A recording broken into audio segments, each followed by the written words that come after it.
Hello. Hello, all two people who are watching, one of whom may be me. Welcome to Roll for Gold, a charity Dungeons & Dragons live stream in aid of Macmillan Cancer Support. I am Sam, your Dungeon Master and host for this afternoon, and I'm joined around the virtual tabletop by my friends Adam, Laura, Nathaniel, and Daniela. So, Hello. sup. Yes, so this is the third session in this series, and a couple of things I want to say quickly before we get going. Number one, this may be a slightly shorter session because of the fact it is a very nice day outside. And second of all, I just want to quickly say that, right, chat is a nice thing that I enjoy having on the side of the channel. It's good. It means I can see how everybody's reacting, and it means we can have a conversation with the people who are watching it. So we can talk to the people in the audience. However, sadly, last week, Chris, our mod, had to time somebody out because of things they were saying. I won't say what they're saying. If you want to see what they're saying, go and watch the VOD here on Twitch. But it was very inappropriate, and we had to time somebody out. And we have sadly now Chris has now bumped up the level of moderation, so that we now hold back messages for approval before they go through for a couple of seconds. Rather not have to do that, because it limits what people can say, but Chris, I'm very grateful for Chris doing it. He made a good call in what he was doing. So, that out the way. I suppose we should really do a recap, shouldn't we? Make sure everybody knows what page we're on. So, last session, having arrived in the city of Grossheim, our party met up with Frederick, the final member of the party, who introduced them to a certain man in a white tuxedo, who would be able to help Jaci decipher his notebook.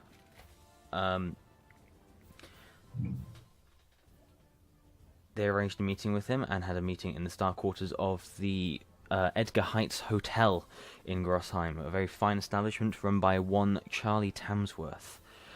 Charlie spelt with an L-E-Y at the end because of hipsterness. They then awaited, having set up this meeting with this man in a white tuxedo, who gave them a red carnation, I believe it was, to mark their services towards you. He went to try and meet up with a cryptographer who will be able to decrypt the notebook and help Jaci in his quest to find out what is in this book. Meanwhile, the party went off to do various other things, waiting until evening, where they would meet him in the alleyway beside the hotel. Did various things, including buying masks and things, and but then they returned to the hotel, and in doing so, discovered the dead body of the tuxedoed man. which was a particularly nasty thing to discover. Although it wasn't particularly bloody and bruised. It was very bruised, but not particularly bloody. They then spotted a figure on top of a rooftop opposite, and chased it, perhaps uncovering a vampire. They were not quite sure. Chasing this winged beast, this winged being, through the streets of Grossheim. Gabriel bravely flying up after it. However, it got away, and returning to the body, they were taken in for questioning by Detective Dan Goodcop, a halfling and member of the ministry, which is the government of Grossheim. They then, well, it was here that we left the party, having just been questioned by Dan Goodcop, and and being left in the questioning room. Having just reported Mr. Detective Goodcop for bad practice, apparently, to his superior. So, with the recap out of the way, I'm going to run the opening titles, because, again, I just love seeing these opening titles. I think they're such high quality. It's just the best. See you in a bit.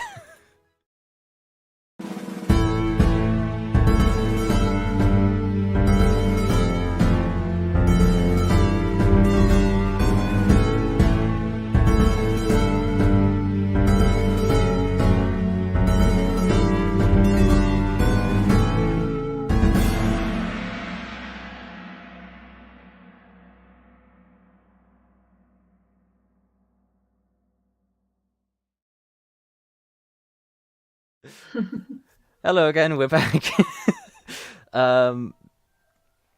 Yes, so you are now in.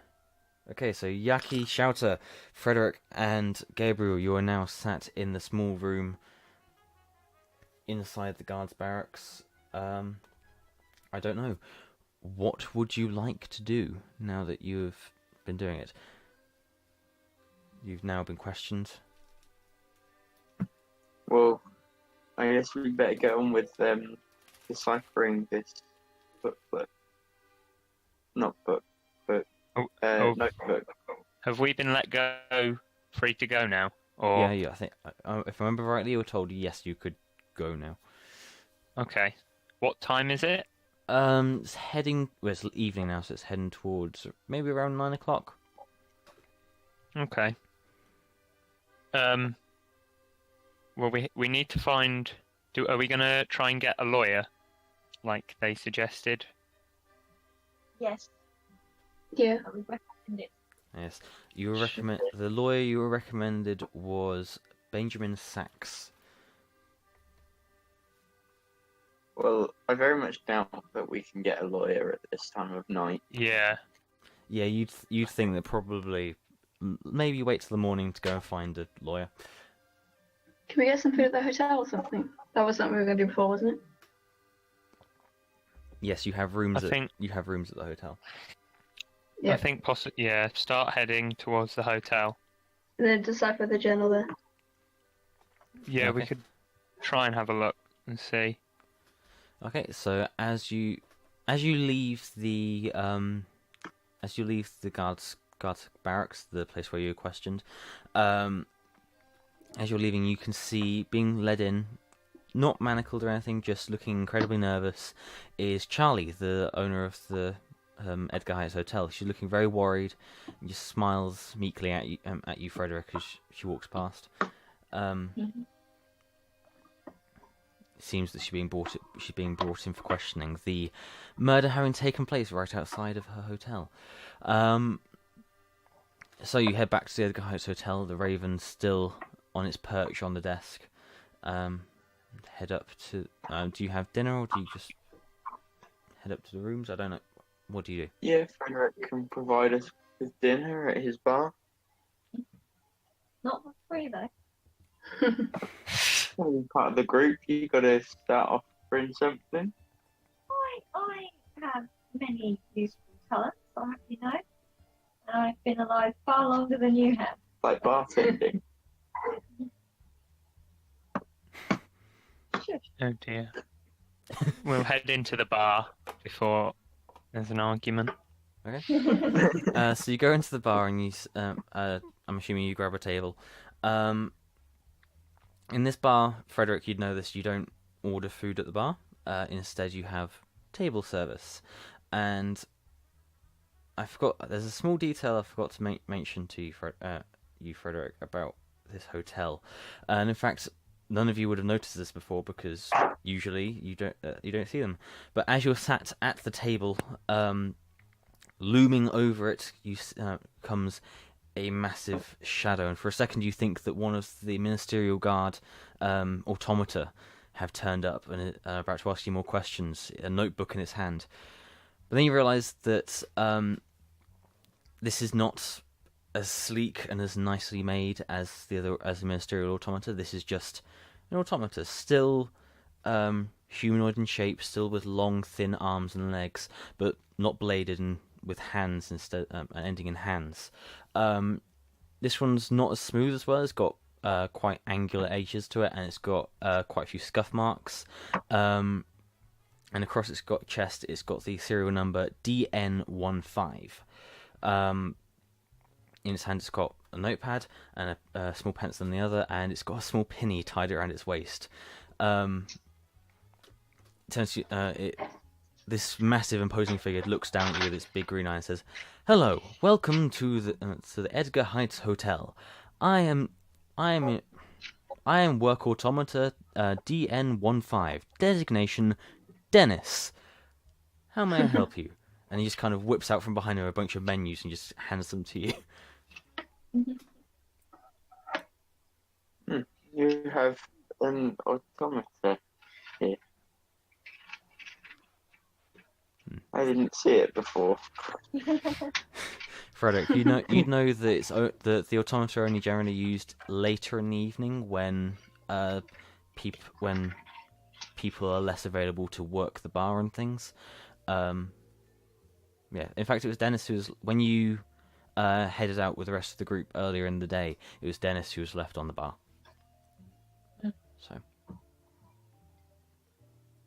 Yes, Dennis, I will have my usual, please. Very much. He nods to you. What will the rest of the group be having? What's on the menu? We can't physically see the menu right now. True, because I do not have one. But there are various very nice meals. Let's see. There's some calamari on there. There's some very nice pate. Garlic breaded mushrooms with garlic mayonnaise. It's an odd combination to have on a menu. That's all starters. Various other ones as well, including the classical and the best prawn cocktail. Hey. With Marilo sauce. Then you've also got the traditional cod and chips that every hotel that's worth its salt should have. And then you've also got burgers and some more exotic dishes. There's a stuffed marrow on there, soup of the day and everything. And then down the bottom there's a small section for desserts. You've got things like chocolate torte and trifle and things like that. Do they have steak? There is steak. I will have a steak. Just a steak. Medium rare. Medium rare steak. Okay. Yes, madam. I shall get you a medium rare steak. He just notes it down on the notepaper. Well, I'll be having a calamari for a starter, of course. With burger, my main. Thank you. Excellent choice, sir. Just drops it down. Just writes it down a bit on the notepad. I shall have the largest venison steak you have. Rare. Why are you trying to alert me? If a robot could look surprised and impressed at the same time, this emotionless robot does so, and notes it down, just nodding slightly. Even managed to surprise a robot. Wow. And finally, that is everybody, is it not? Yes, it is. I should take this order to the kitchen. Your food will be ready shortly. Just kind of just walks off. Are there any napkins on the table? Yes, it's nicely set out. There's a small very nice silver-looking bucket in the middle of the table with some cutlery and napkins in. I'd like to pocket as many napkins as I can. Okay, now I'm worried because I know that you've got the vials and you're threatening something. But okay, you have. Let's see there. You have, say, 8 napkins. Excellent. First you're stealing from gnomes, then stealing from... Wait. Look, I'm just taking advantage of the situation. You're in a hotel. Take the free soap. See, what's your obsession with stealing from gnomes? Are they cloth napkins or are they paper? Bits. I'd say they're cloth napkins. Not very nice cloth. They're kind of like they're very very clean calico almost, or cotton. Right. It's not like you got silk. This isn't a high-end establishment. There aren't silk napkins on the table that are thrown away at the end of every meal. These are everyday use napkins, just cotton napkins. Excellent. I am scared. So am I. I have no idea what he has planned. I'm just thinking he must be a very messy guy if he's got to carry napkins around. That's exactly it, Gabriel. That's exactly it. Hmm. Okay. In the end, I heard someone sneeze a while back. It must have been you. You've Wait, got how are we all sitting? Like, who's now currently sitting next to Jaci? I don't know who's currently sat next to Jaci. Because whoever is, I'm scared. I just right. Let's see. So, I'd say that you. Well, I don't know, Jaci. Who would you have sat next down to? Made sure you were sat next to. Oh, I'd have sat down last. That helped. Let's make this into a brain teaser. I'd Who have probably sat down last? first. Are we on a round table or a square one? Yeah, That's it's an a important round. question. It's a round table, quite large. Then I'll be sat in between Shautha and Gabriel. Okay. Cool. I'm now even more scared. Yeah, so you got people. It's even though it's quite late in the evening, there's still quite a lot of patrons around you. They're all eating, chatting, drinking. A couple of people you can see are leant over and whispering, perhaps about the murder that took place outside the hotel. Yeah. So, is there anything?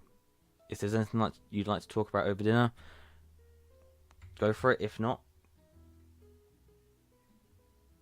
Sit there in eerie silence. kind of all sat, just hands on your laps, just back straight, just like, yes, this is a fine meal. We shall enjoy it together. Human, hello. We need to work out what we're going to do about decrypting the notebook, because the guy that was going to... We don't have it decrypt. We translated it into common, but it's still encoded, and the guy that we sent to find someone that could decode it is now dead. Hmm. Do you know any of his friends, Frederick? Yeah, Frederick, do you know who he was going to get? I'm afraid that was my only contact on the matter. I didn't have anyone else that I could go to. I mean, Make an intelligence check. Just a straight intelligence. What did you say? Just make a straight intelligence check. Oh, okay.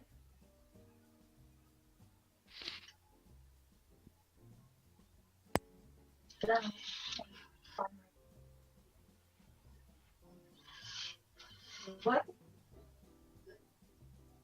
Oh, Purple dice. Woo. Okay. So, you would. what's what? Okay. You've been in this city for quite a few years now. I think that's what we established. Definitely. although you may not necessarily have criminal dealings yourself, you have heard about the best places, heard about criminal dealings and things, and you probably know that if somebody were to be inclined towards cryptography or some sort of trade such as that, they would either be working for the ministry, or more likely, if this gentleman of seedy repute in the white tuxedo knew them, it was perhaps likely that to find such a person in a place called the Hub, which is a rumoured hub of activity. I wonder where it's got its name from, for criminal activity and the like. So it's where everybody would meet. Most people don't know where it is, though, or how to get to it. So you'd have to work out. If you were to try and find this person yourself, you would probably have to find a way to the hub, or find out where it is exactly.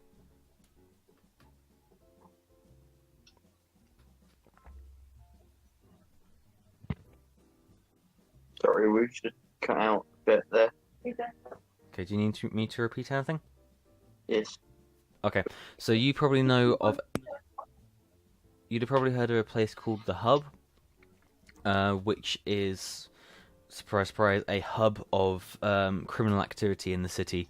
It's where most of the most notorious members of the underworld meet up, and it would be most likely a place where you could find a cryptographer outside the ministry, that is. Well, I will relay that information to the rest of the group. Okay.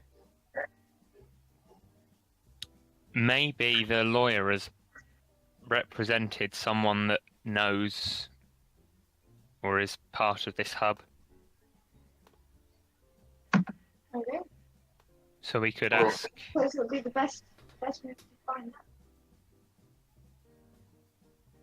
Well, I guess we'll find him a lawyer tomorrow then. Yeah, that seems like a good plan. Mm-hmm. Okay. Well, once I finish my food, I think I'm gonna go off to bed. You can't tip an automaton, can you? Oh, you could. You can. Actually, do you look at Dennis as he's serving? Okay. You probably noticed that on his side, on the chess piece, there's a small slot, for coins. Just a little, in just sort of Sharpie or black ink. There's just tips and an arrow pointing to it.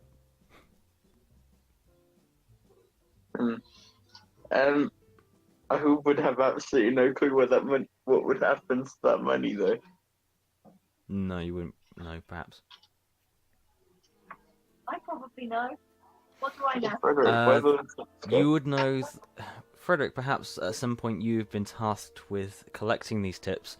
When you put coins into that slot, it gets put into a small chamber inside the robot, where it is heavily guarded and only really accessible by members of staff. And every day or so, somebody has to open up the robots and take the tips out, and then it gets distributed amongst the staff. It was Charlie's idea. Yes, generous. Yeah. Well, I think I'll leave it for tonight. I'm just gonna go. 1 second. I'm gonna. What, sir? I don't know. I think. Let me just check. Oh, Laura's gone for a second. Anyway, so I'll pay for my food. okay, so let's see, be about 5 or so silver. Okay. Not an overly expensive meal, but Very good price for calamari. yeah. Is everyone's 5 silver? Yeah, roughly. Everybody's would come to about 5 silver each. I'll pay mine, and I'll also put a silver in Dennis's tip slot. Okay, so you put it in, and he turns to you, and the big green eye just flashes flashes on off slightly, and goes, "Thank you very much for the donation. Thank you. Have a nice evening." He just carries I on. do the same as Jaci. So I pay for my meal and then I put 1 silver piece tip in the thing. "Thank you very much for the donation. Thank you. Have a nice evening." Just carries on.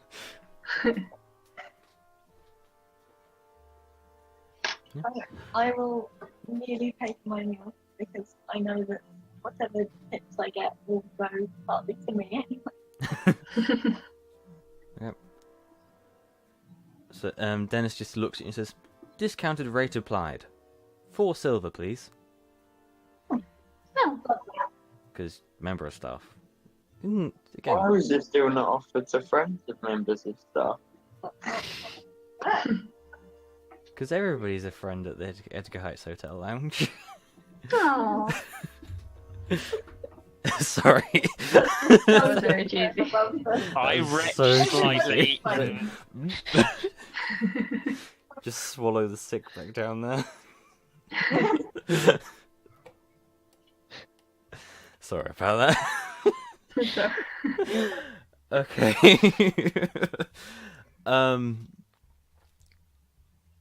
Okay, so as you're heading up to your room to have a nice night's sleep, you probably see Charlie coming back in through the main entrance, just kind of taking off her face mask and taking her coat off and hanging it up behind the desk. She smiles and nods to you, Frederick, as she walk past. I nod back. As you're going up towards the stairs, she comes up and says, "Do you know what did they ask you about? That was quite a intense questioning session that I just had." Yes, we've got questions like this as well. What did I ask you? Well, we actually saw. We didn't see what happened, right? But we saw the poor man outside, and We saw the vampires attack him. we was Well, There's a asked. vampire. Saw the attacker. About that. Well, Oh. we saw the vampires on the roof. Oh, okay. Vampires? Are you sure? Should I be getting some provisions in? Make an insight check. Anybody who's talking to Charlie.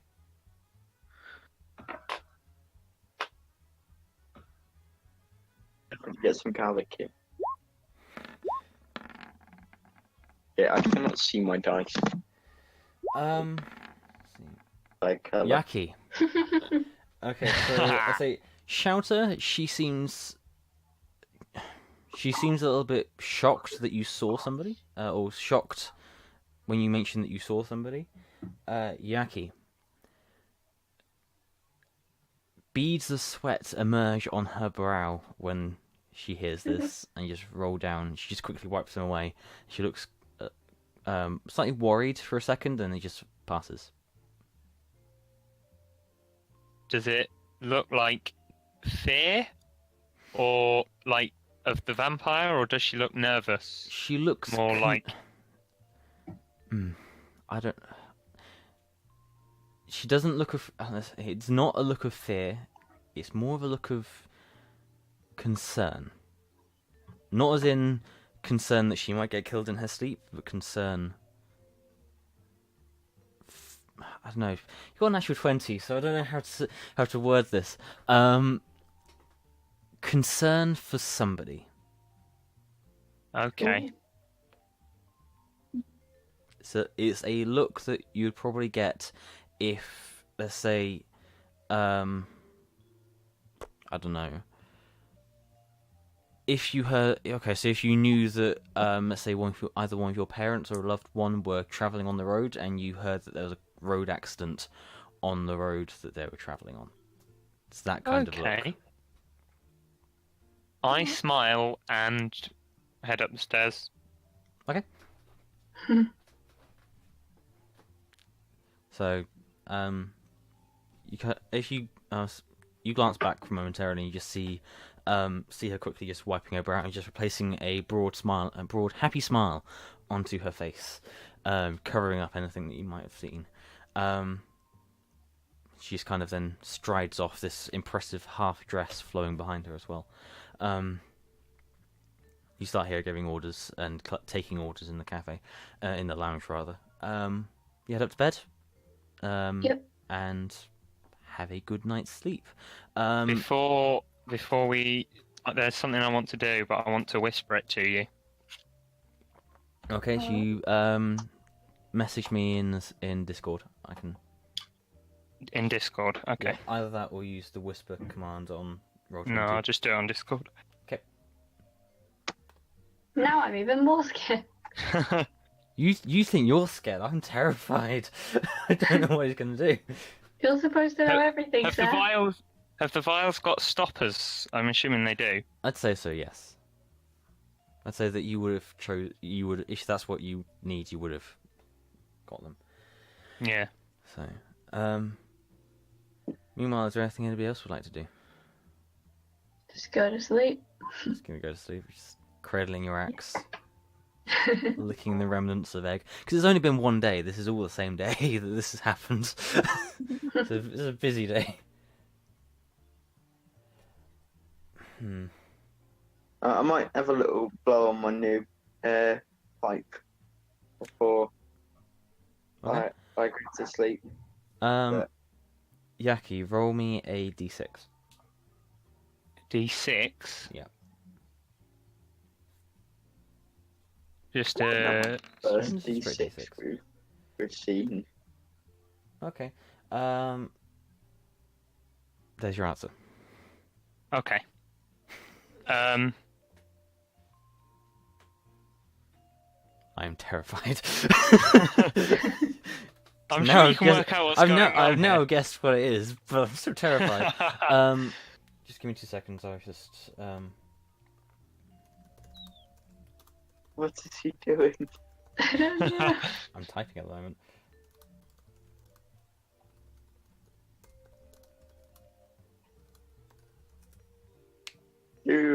Do I notice Jaci being suspicious at all?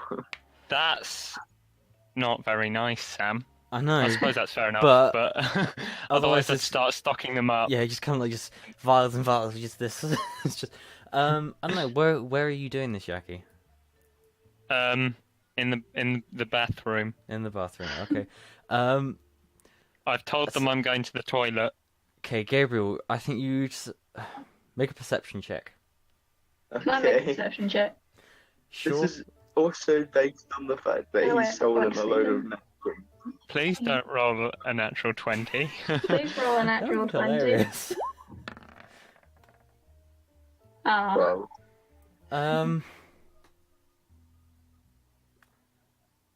There's a funny smell coming out of the bathroom.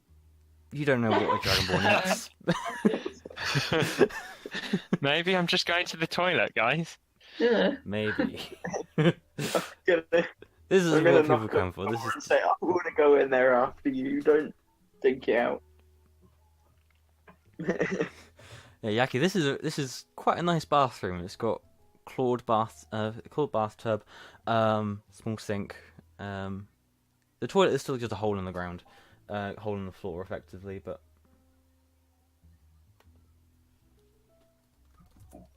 okay, I may have to take a couple of minutes to work out how these would be used. But okay. Okay. I'm trying not to give too much away because I think you want this to be a surprise as well. Yes, I do. Yes, I do. Okay. Uh-oh.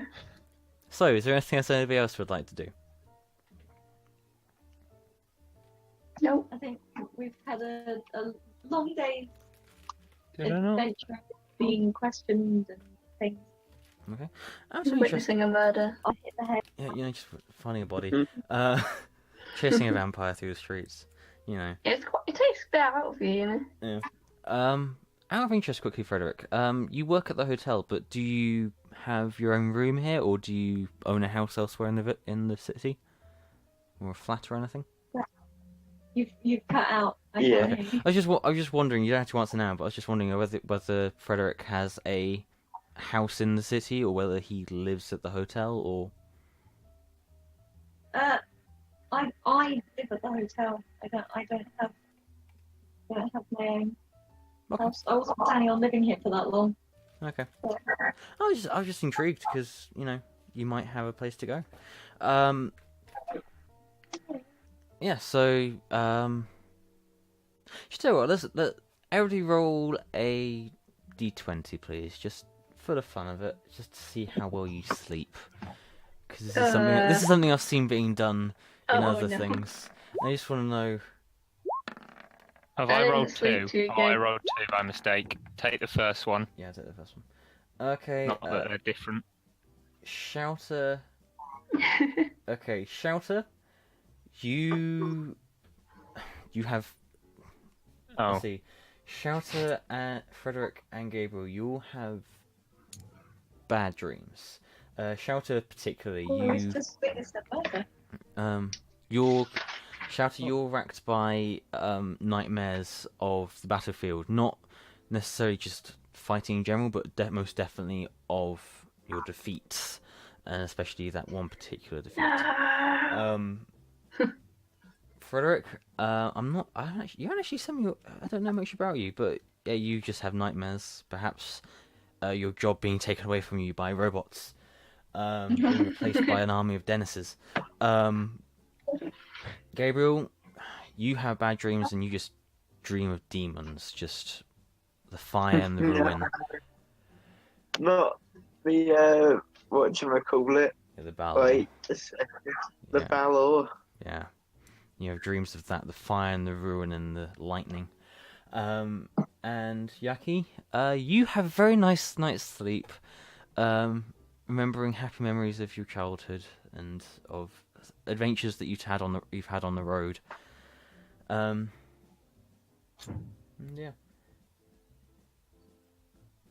So you wake up.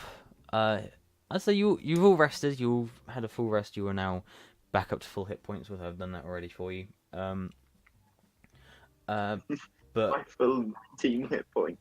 Yep, full 19 hit points. I promise I will. We will level you up before the next session. Punch me if I don't. So, yeah, you'll come to. Whether or not you slept well depends quite heavily. I don't know how often many of you have bad dreams and how badly they affect you. But yeah. Shout is in a pretty crap mood all day. Okay. Yeah. Yep. You know what? Yaki's excited for the day ahead. Shout After punches I've Yak had these bad dreams, I'm gonna blow this new pipe that I've got while thinking of the Balor. Okay. It creates smoke monsters of whatever I think of. Yeah. So you watch everybody else. Are you doing this in a room? I'm assuming. Yeah, and then I'm gonna punch it. Okay. Punch the apparition. Okay. So everybody in the room with you watches as you sit down and you start puffing on this pipe and breathing out smoke. And as you do so, it forms into the shape of a large, muscly, giant. Well, you don't know it looks giant, but it seems like it would be huge. Smaller than 1 foot. But Yeah. Bull-headed creature with large horns. A huge winged creature with a whip in one hand and a giant sword in the other. And just you watch as Gabriel punches it. And he just goes and vanishes. Do you feel better after that, Gabriel? a bit, yeah. And that's something that Gandalf can't do. He might be able to blow smoke rings, but not smoke monsters. Have you tried seeing if you can get the smoke to interact with something? Like imagining a fire and then trying to breathe it onto a candle? Well, I haven't tried, but I don't need to because I've got a spell that can do that for me. Yeah, but as in if you could create, like, if you imagined your Balor attacking someone, would it actually attack them? I doubt it. Let's try it now. I'll imagine It's made of smoke. It can't do much. I just want to see. So what are you doing? I'm imagining the Balor attacking Jaci. I'd say. Okay. Okay, so the small Balor, the small demonic shadow creature forms, and it runs through the air. But just as it reaches you, Jaci, it swings and just slows down and evaporates into, and vanishes and just dissolves. Oh well, worth a shot. It was a good question. Are we going to go and find ourselves a lawyer? Yeah. About Yeah. breakfast. Oh yeah. I'm still full up from my calamari and burger last night. It's quite I'll a have large a meal, yeah. takeaway. Have a takeaway breakfast burrito. So you go and ask Dennis down at the bar. Actually, no, you go down and you find Charlie's working behind the bar, and she's like, good morning. Oh my goodness, I need to get her accent's gone completely wrong, but okay. Good morning. So you want a takeaway breakfast burrito? Okay, I'll do my best. She goes back into the kitchen. And she comes back later with, let's see, that is an actual 20.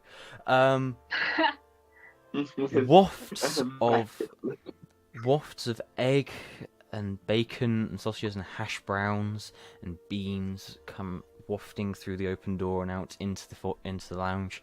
And a couple of seconds later, Charlie emerges with this beautiful looking, well wrapped burrito for you. With everything in it. She says, I even put some black pudding in it. I'm not sure if you like black pudding, but Thank you. we'll see if you like it. So, there you go. Frederick, Okay, I assume you'd like the day off? She just looks at you, just like, smiling, just very kindly. She's like, don't worry, I'll have you covered. I've been recommended to get myself a lawyer as well, and I'll be making that trip as well, so... Who did they recommend to you? Was it there's just... Benjamin? Yes, they recommended the same guy to me as well as Benjamin Sachs.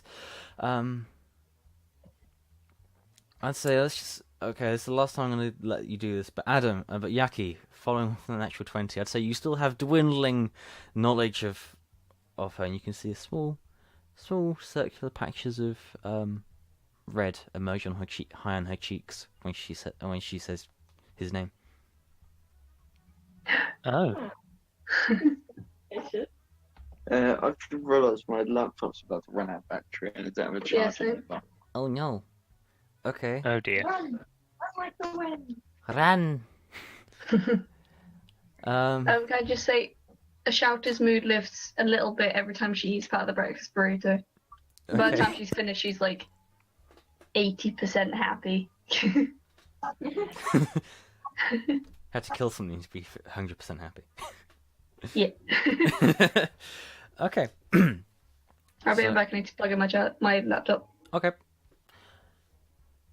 So, I'm back. Okay. Adam, I am terrified as to what you have planned. Oh, that's something else. I can quickly type that to you, actually. Stop doing that. I need to move the mouse. There you go.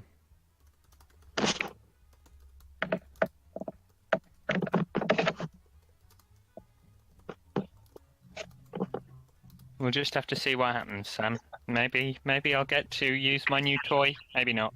Yeah.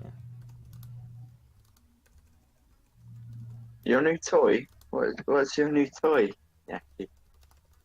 No, I said that Oh, okay. to the. I said that in my head to the sky. Send a prayer.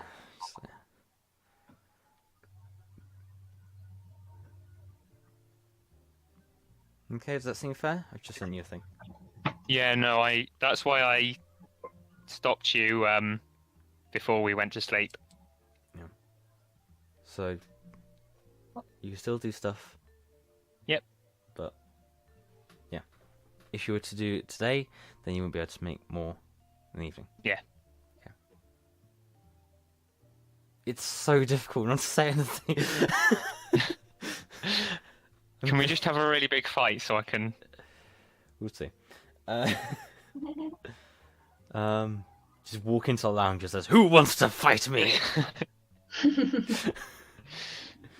I'm suspecting whatever it is, it has gunpowder. No. I'll give you that one. It's not got gunpowder. Oh, okay. Everything.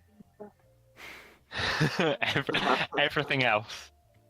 Yeah, it's got bit breakfast burrito in it and everything. Yeah. How day. That's what it is. He spent the evening making the breakfast burrito machine so that Charlie can make you a delicious breakfast burrito. It's Slater black pudding for you and everything. Well, yeah. Well, I think we better head out and go find Benjamin Sack. Okay. So, you head out into the streets, make your way to the offices of Benjamin Sachs. I just need to quickly change the thing again. I really wish it would randomize stuff. Okay. So you walk through the streets of Grossheim, you see the streets coming to life. It's quite early in the morning at this point. Early enough for businesses to start opening. You see everybody going about their business. You make your way to the offices of Benjamin Sachs. They are very impressive. You can see it's 2 floors. On the lower floor, you can see just a small It's a small single door, and a few small windows. But looking up the second floor, you can see 4 massive arched windows that look out over the city. And you turn around, you can look that way. You can see that from these windows, you could probably see the majority of the city, including the main entrance way. And you can't see it very well now, but you think you could see quite a long way throughout the city from here. You go inside, and sat inside is inside a small waiting room, and there's a small desk, and behind it is a woman with grey hair teased up into a bun. She's got pointed half moon glasses. She's kind of scribbling away with a quill with one hand and kind of eating a croissant with the other hand. She looks up when he comes in. You can see she's got let me see. She'd have very almost orange eyes. She looks up at you and she just says, "Yes, hello. How can I help you?" Kind of looking at you. She's just slightly cross-eyed. She's got a very hooked nose.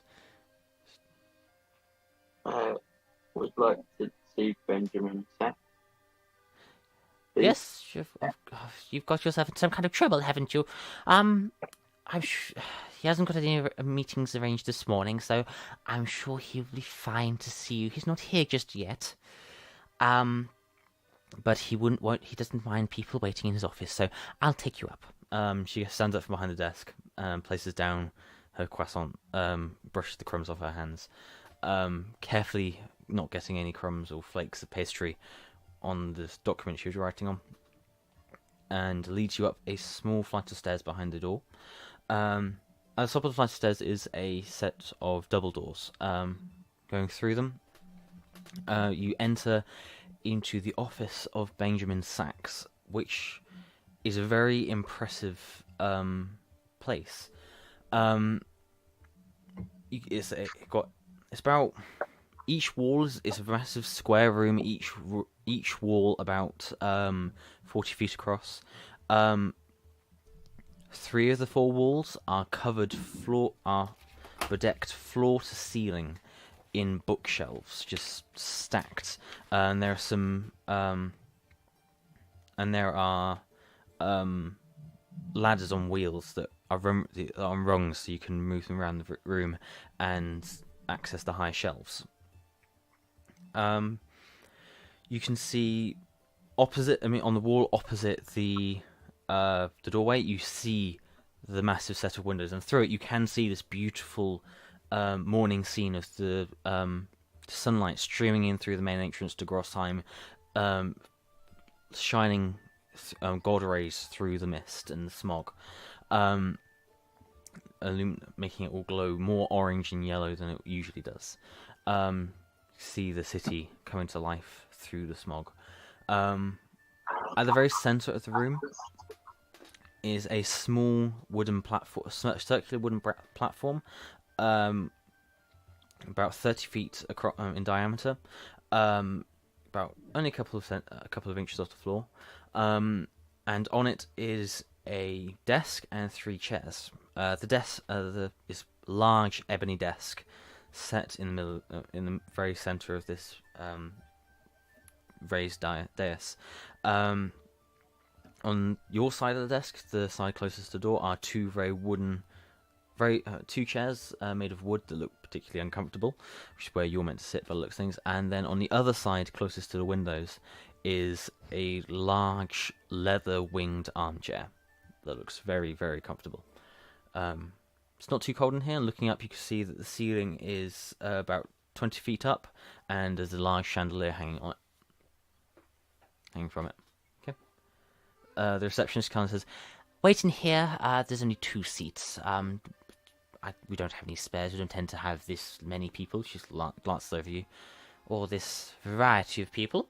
I will send him up when he arrives." And just kind of turns and closes the door quite abruptly behind you. I'll stand up. Okay, so you I'll stand. stand up.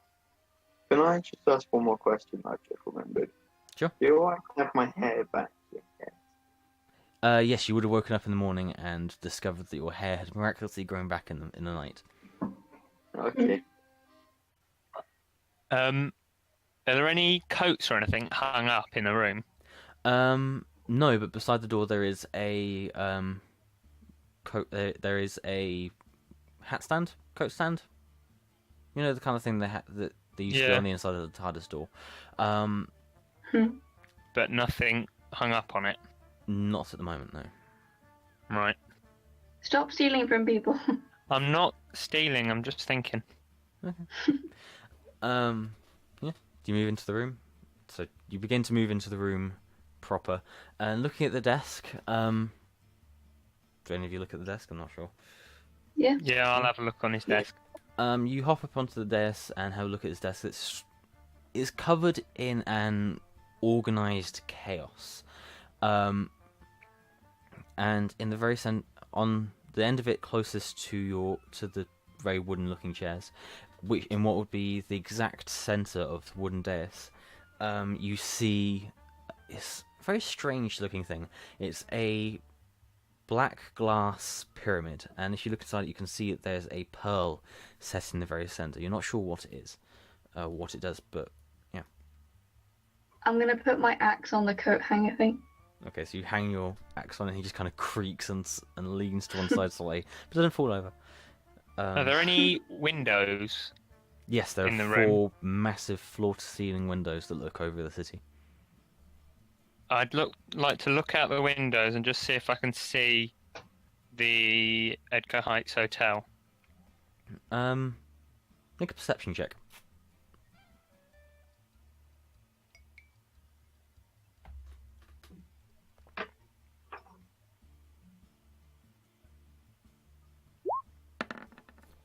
Nice, baby. Nice, baby. Dun, dun, dun, dun, dun. You see it far away. You can see. Is it so? This office is up against the eastern wall of the city, and looking around, you can see. You follow you crane your neck, and you can look further along the wall, and just peeking out of the smog in the distance, you can see the Edgar Heights Hotel. Let's see, I'd say Make an intelligence check, because the previous evening was a bit of a hectic thing. Make an intelligence check. Intelligence. Am I Just going to straight where it's saving? Where it's No, saving just a straight throws? intelligence check. So down the side where it says ability scores, if you click the word intelligence, Oh right. we have to do it from there.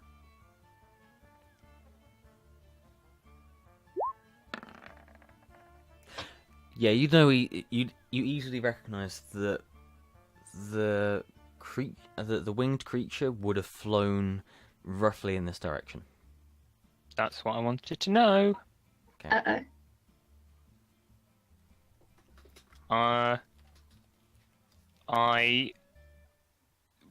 I gather the group close and I point this out to them, and also tell them about how Charlie seemed to blush when we spoke about Benjamin Sachs, and also how she seemed concerned when she found out we spotted the winged assailant last night. And I explained to them that it may all be connected. Ooh. It's a thing. Sorry, It's a thing, it Sam. might not be. But sorry, just had to say Might that. not be a thing. Might not be a thing, but it could be. I gingerly look at my axe now hanging up and potentially breaking the coat hanger. Wait, so you said that Benjamin Sachs could be the vampire thing? Possibly. That's why I checked the coat hanger when we came in to see if it had a similar cloak to that worn by the winged assailant. What if we ask him if he knew the man in the white tuxedo? What's his name? You never got a name, you just knew him as the No. tuxedoed man. The tuxedoed man. The tuxedoed man. Someone How needs to funny. subtly Yeah. ask. White. Freaking money in silver and see if he refuses it. Clever. That would be a good indication. But we still don't know whether he's a vampire or not. He Yeah. could just be a weird bat thing. Like, did anyone brush their teeth after last night having the garlic mushroom? Someone should have had the garlic mushroom.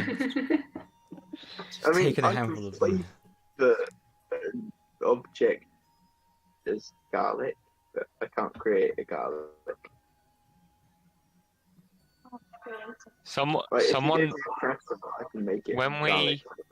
When we go back to the hotel, someone needs to say we want to thank Benjamin. Say to Charlie we want to thank him.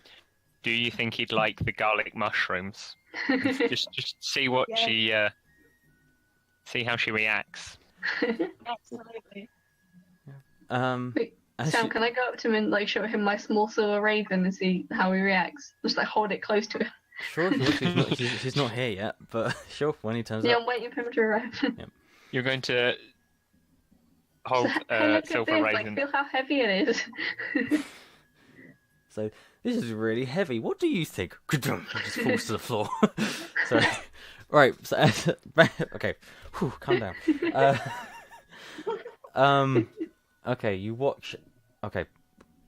Are any of you stood at the window? Or are you just huddled by the window, aren't you? We're all Um, huddled.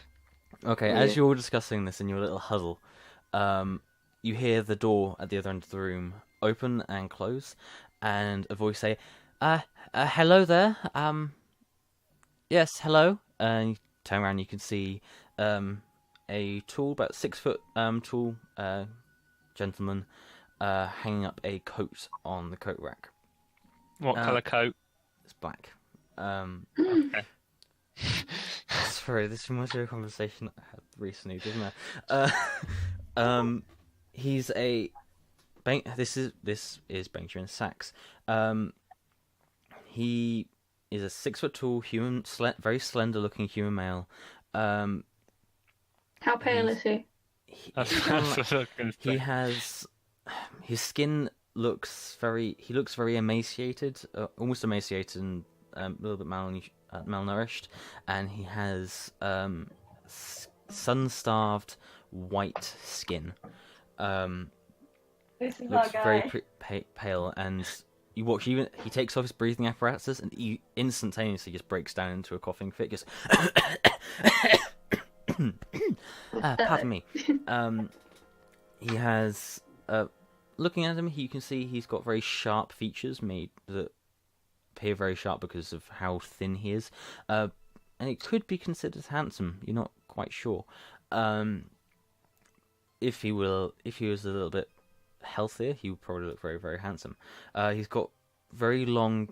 He's got longish black hair, slicked back very artfully, with a couple of locks of his hair kind of made purposefully styled so that they kind of stick out over his forehead. Very anime hairstyle.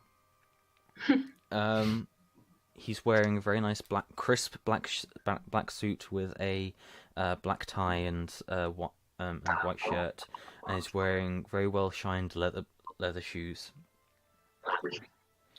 What are his eyes like? His eyes. Let me just need to check that. Cause what's eyes. Looking at his eyes, you can see he's wearing very thin, rectangular spectacles. That even as you look, they slide down his nose, and you just adjust them on his face. His eyes are grey. You can over all of this, he's wearing something that he hasn't actually taken off since entering the room, even though he's taken his coat off and everything, and his breathing apparatus. He is still wearing a very long lilac and dark grey woolen scarf that's wrapped a couple of times around his neck and is still falling to around his knees. Yeah. He sniffs and walks over to you. He's got a very straight back, and he smiles at you, and it's a very cheerful and very charismatic smile. He says, yes, hello, I'm Benjamin Sachs. Yes, I've been expecting you. Well, I sadly... Your office, but... Well, I'd hoped that you were expecting me. I assume you're worth my services. Please, come round the other side of the desk, and he kind of gestures to where the wooden seats are. Yes. Well, I'll take a seat on one of these wooden seats.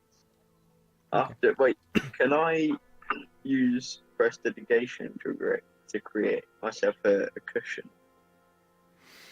Let me see, because you might be able to do that. I just want to check. What does... It says you can create a non-magical trinket. I think that's meant to fit in the size of your hand. Yeah. Yeah. A very small cushion. You okay? Have a go. Make what you use charisma, don't you? Make a charisma check, because that's your magical modifier. Please do really badly and make like a rock. I won't be that cruel. Charisma, where is that? It's down the bottom. Yes.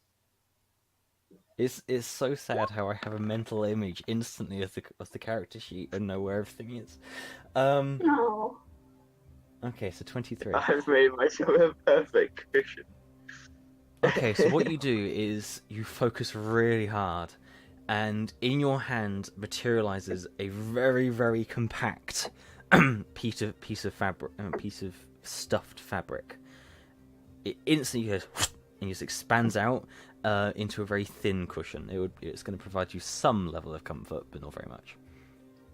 Okay, I'll put that. This is on better than. It may not be a comfortable cushion, but it's better than nothing. Okay, I'll put that on the chair and be like, yeah, and then sit down.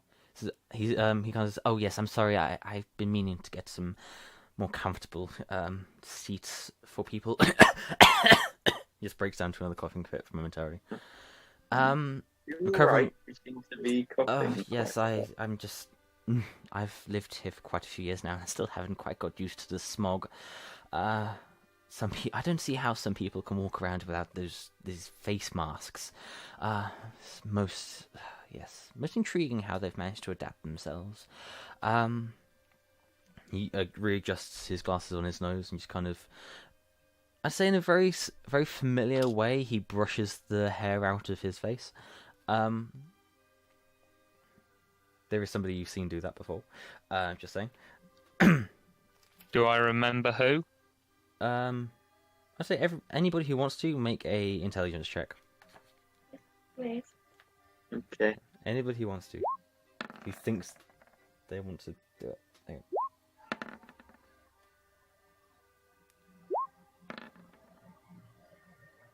Okay, those of you who rolled, so Frederick and Gabriel, you think the way that he does it is very reminiscent of Charlie. They could be related. I don't say anything. It's the same person.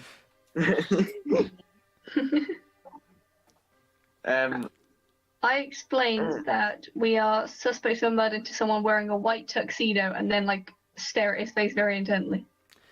Except we didn't do anything. Okay. And we've been told to get a lawyer. Okay, so you're staring at his face very intently. Sorry, I'm assuming that means you want to see if he knows anything. Yeah. Like if he like does any kind of flinch in his face to recognize the white tuxedo man and murder. Make an insight check. Meanwhile, Frederick, you're trying to say something. Do I know Charlie's surname? Her surname is Tamsworth. He's very hard to read. You're not sure.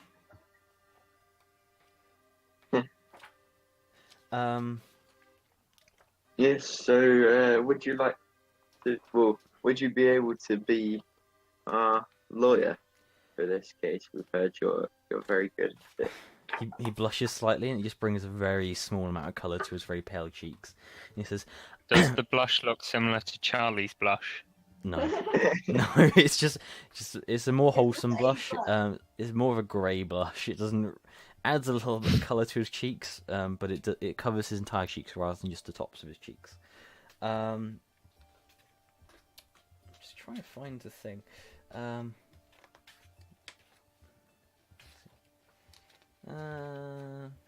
Nearly there. There we are. Okay, so sorry, what? I missed that last bit. Sorry. So he got blushes like doesn't blush like Charlie. There you go. It says, okay, so I did hear that there'd been a murder, and I received word yesterday evening just before I left that there might be some people coming to visit me. I'm assuming that you are It was Shautha, Frederick, Jaci Eos Ixon, and Trendy Michael, who can fly. He kind of looks at some notes on his desk when he says this. Yes, yes. Well, before you accept any contracts or anything, please be aware that I do use some magic in my when it comes to aiding my clients. Well, also as understand. you've seen, I quite like magic. Good. He just nods and says, then this is going to be nothing new to you. Then, also, I promise that I will not pass. I'm a defendant. I'm a defender. I defend the people from the ministry. It's my job to stop the ministry prosecuting. So I will not be sharing any of the information that you share with me with the ministry unless it could be leading to some future crime. And finally, I do ask for your full honesty during these sessions. Okay? Does that sound fair? If I'm going to help you? Yeah. What kind of things do you use the magic for? Oh, just a small amount, just to improve the interrogation slightly. Nothing painful. He kind of lays a hand on the table. Says nothing painful, nothing illegal.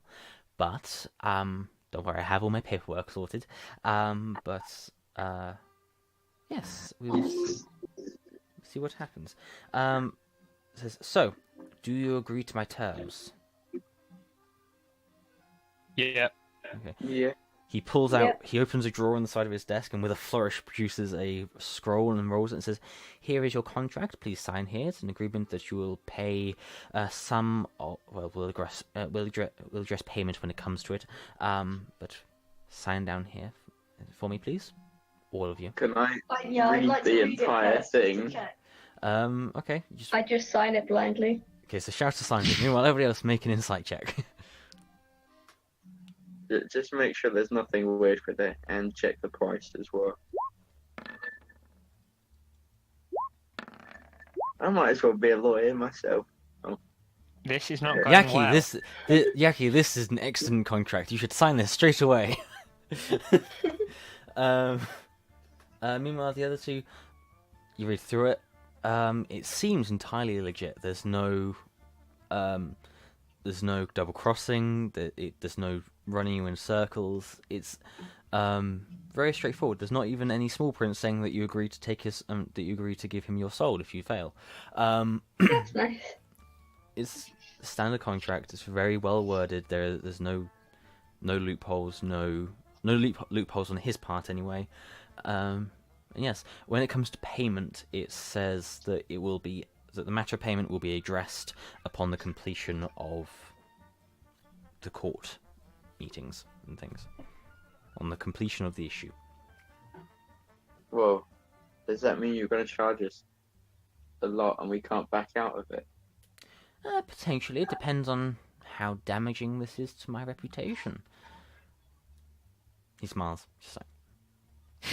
He's very friendly. He's not being obscure. I think he quickly readjusts his glasses on his face.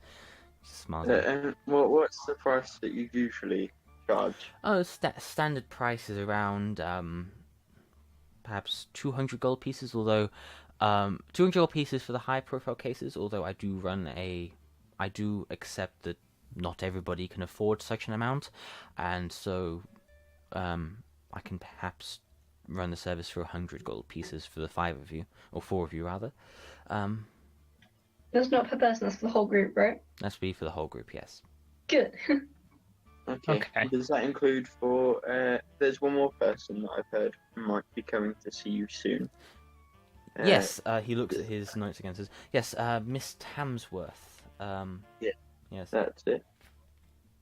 Well, would she be sharing the cost with us then? For this one case? No, she'll be doing it separately. You were in very different places when this happened by the looks of the notes. Frederick, you're about to say something, sorry. Can I look to see if there's any sort of hint of recognition on his face or... Make an insight check.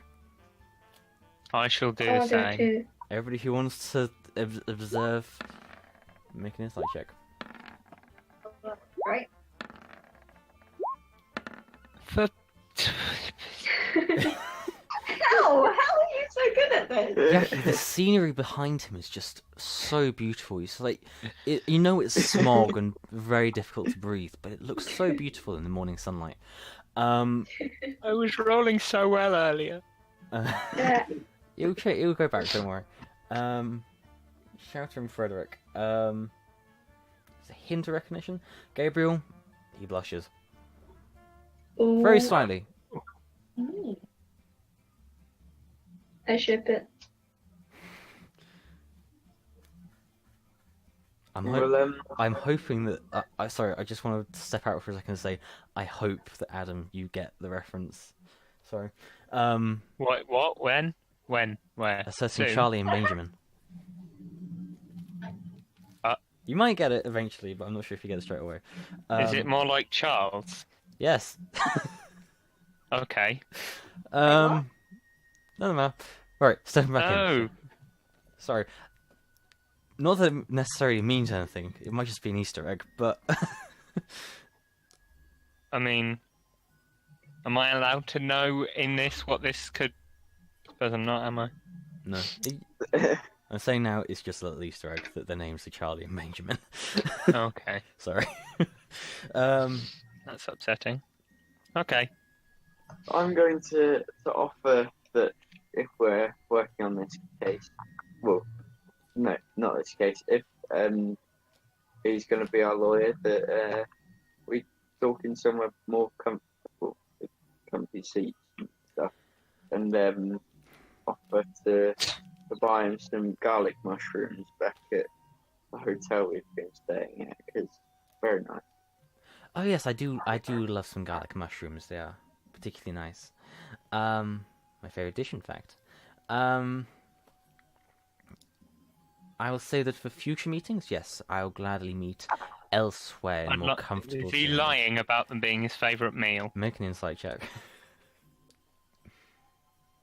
Yeah, I'm gonna have to do the same on that one. Okay, make an insight check. For No. He seems to be being honest. Okay. Can I do it as well? Wait, can I do it as well? Sure, I'll let it. You're just on the cusp of not being. Alright. Yeah, he looks like he's telling the truth. um. So then, yes, for future meetings, then yes, I will agree to meet somewhere slightly more comfortable. I do understand that these seats are not the most comfortable. They were cheap. I have been meaning to get new ones. But for this meeting, for what I require, we will have to remain here. And he gestures. When he says for what I require, he just gestures offhand to the pyramid at the center of his table on the desk. So, have you all signed? Have you all signed the contract? We can only do this once you've signed. Yes. Okay. Yeah. I take a good 30 seconds doing a great big scribbly signature. Wait, is You do it a smoky doctor's in signature. this room? Pardon, sorry? Is it smoky in this room? No, Okay. Why do you actually think Yeah, good. why is it coffee? You don't know. It's just might be really. He does look very sickly. He might just be ill. He needs blood. Oh, he might have been the guy that I had sneezed. Okay. then why is Yaki stealing all of the napkins? Oh yeah. Yeah. Why is Jackie stealing all of them? Sorry, we shouldn't be using the word stealing around a lawyer. Oh yeah. No, that would be very borrowing. wise. Borrowing, yes, that's the professional term. I've worked with many criminals, and the term professionally is borrowing permanently, I believe. So, waits for watches you finish the signature, says, "Excellent," and signs it himself, and then just rolls it up, and puts it back in his desk. I will file that properly later, and get a copy of it sent to you as well, because why not? Okay then, I would like you all to please. Are you all still on the dais already, on the wooden platform? There's a wooden platform. Yeah, in the middle of the room. It's what the desk's on, and the chairs. Okay. Yeah, we are. Yeah, it's about Yeah. 30 feet across. I did describe it at the beginning, but yeah. He says, "Okay, excellent. You all stood on the platform. Please do not leave the platform. Don't worry. We're not going to go for a ride or anything. But please be aware that I can only trust you as long as you remain on desk for the length of this. Okay, here we go." He rubs his hands together, and then The music got really creepy as he started saying.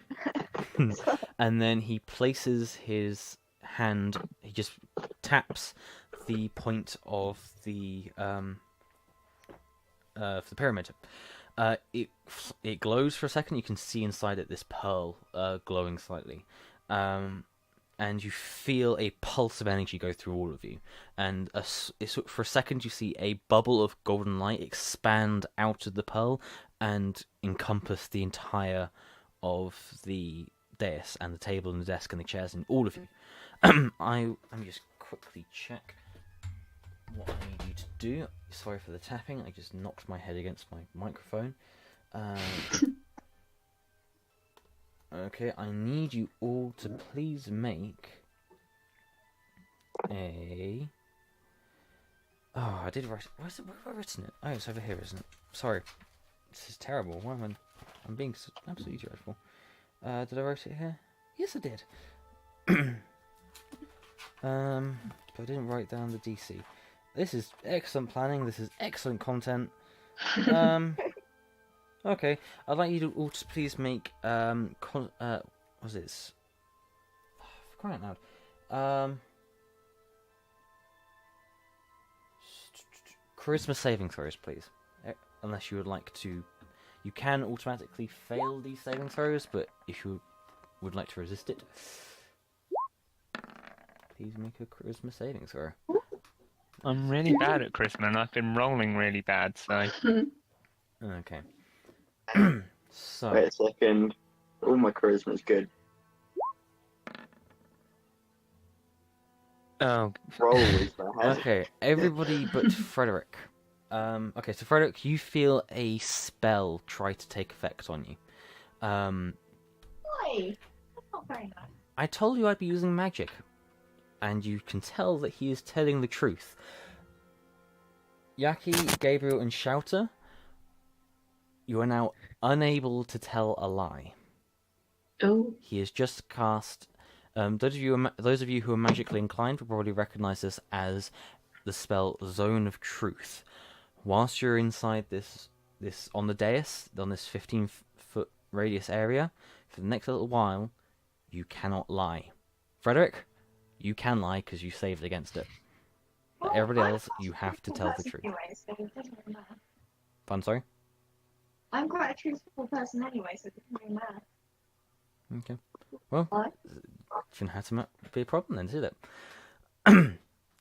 Okay, so he glances. You see him glance at you, Frederick, and goes, "Okay, so I will not be asking you some questions then, unless I can trust that you'll be truthful."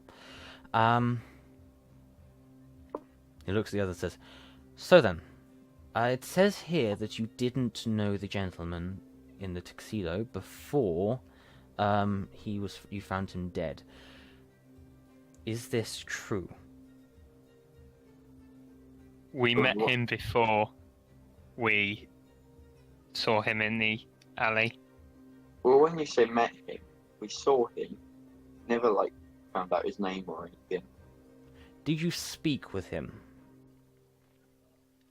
Yeah, he gave me a crimson flower thing, a red flower, red Incarnation. carnation. Okay. So you think for a second. Says, does that mean therefore that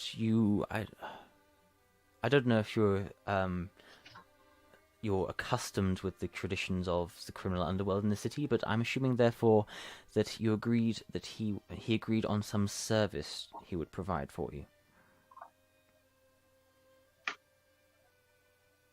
Well, No answer. he said he would help us understand the booklet. Okay.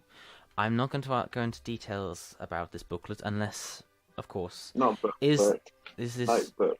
this notebook? Okay. Is this notebook is this notebook relevant to this case? Not as No. far as- No. No. Okay, then I will not question about it further. And you get the sense that he too is bound by the spell. He is telling the truth. That he will not question further about this notebook. It says here also that you just found him by the side in the alleyway. That you just happened across him? Is this true? We stepped out of the hotel and Gabriel spotted an arm laying out into the street, so we went to investigate. And then we saw these weird vampire things on the roof. I don't know if you've seen. Have you ever seen them before? I just dropped the dice. And it's about to vanish underneath the desk. No. I have in fact seen a vampire before, but none in this city. Is he still going to tell the truth? Yeah, you get the impression that he too has been affected by the spell, and that he too is only able to tell the truth. Yeah. I'm not sure if it was a vampire. It could have been some kind of bat creature. Tell you what, I'm gonna do something. See, you're an intelligent person, Jaci. Make an intelligence check, or make either an intelligence check or a nature check. Wait, what is nature? Oh, nature is intelligence, so it doesn't actually matter. Really? Yeah. I'd say that you would remember that the creature that you saw flying away had a tail and large bat-like wings. You've Like never a heard of a vampire being able to sprout wings or having a tail. Okay. Yes, I don't think it was a vampire. I believe it may have been some tiefling. creature Okay. that resembled a bat.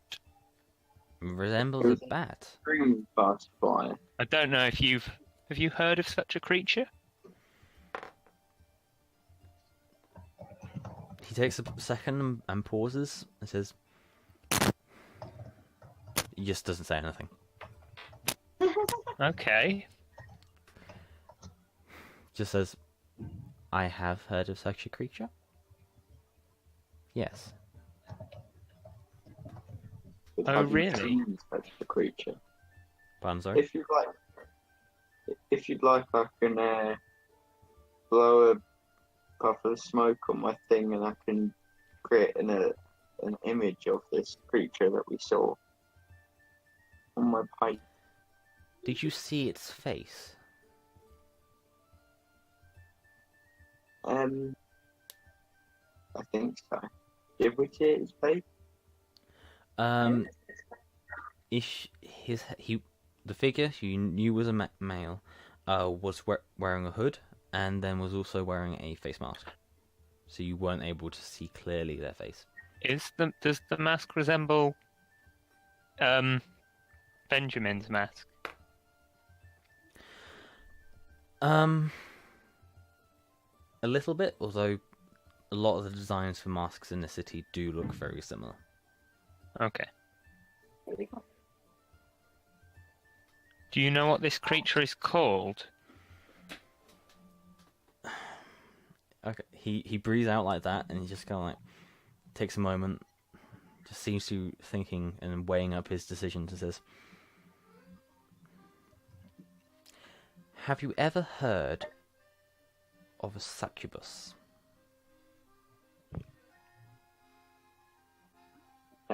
Frederick, I think that your facial expression shows that you have. I've heard of one. I think. How much do I know about one, Sam? Make a intelligence check. Please don't get that. Can you help? Oh, that's still rubbish. You've heard of succubi in tales. They are shape-shifting mischief makers who tend to tempt people and give people sexual favors, and then steal their souls away. They're demons. You've heard of in fairy tales.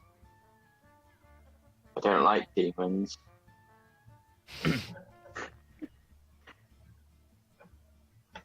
Yes. So I'm assuming by your face, Mr. Frederick, that you have heard of of a succubus.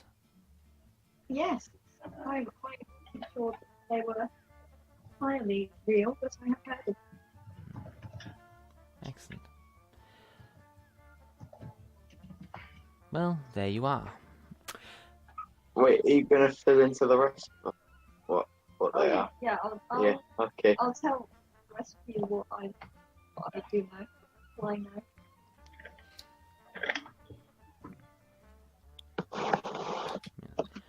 So you tell them that, and then he chips in.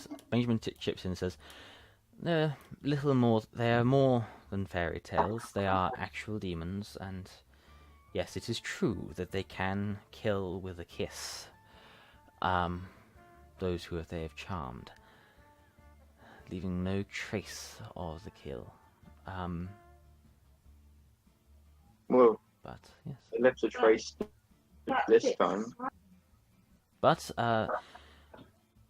the truth of the matter is that succubi can only ever be female."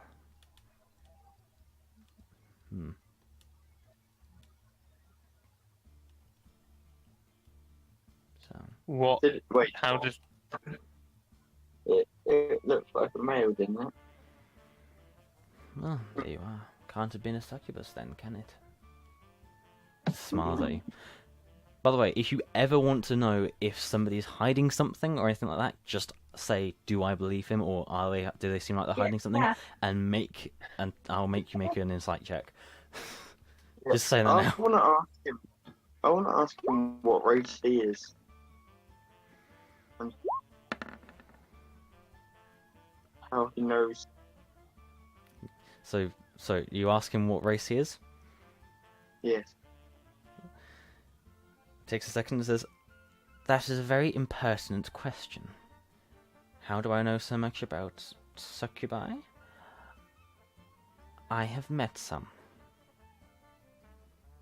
Within the city? He's weighing his words very carefully. He says, Yeah.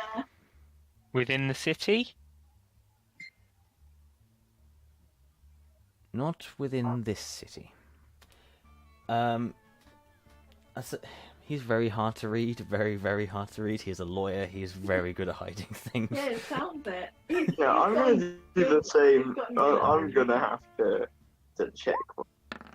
Yeah, I think we're all reading him. I just need to check something. Oh, trying to. Push him off the wooden thing and see if his answers start changing. Well, if you push him off, just gonna say now, if you push him off that, he's no longer in the zone of truth.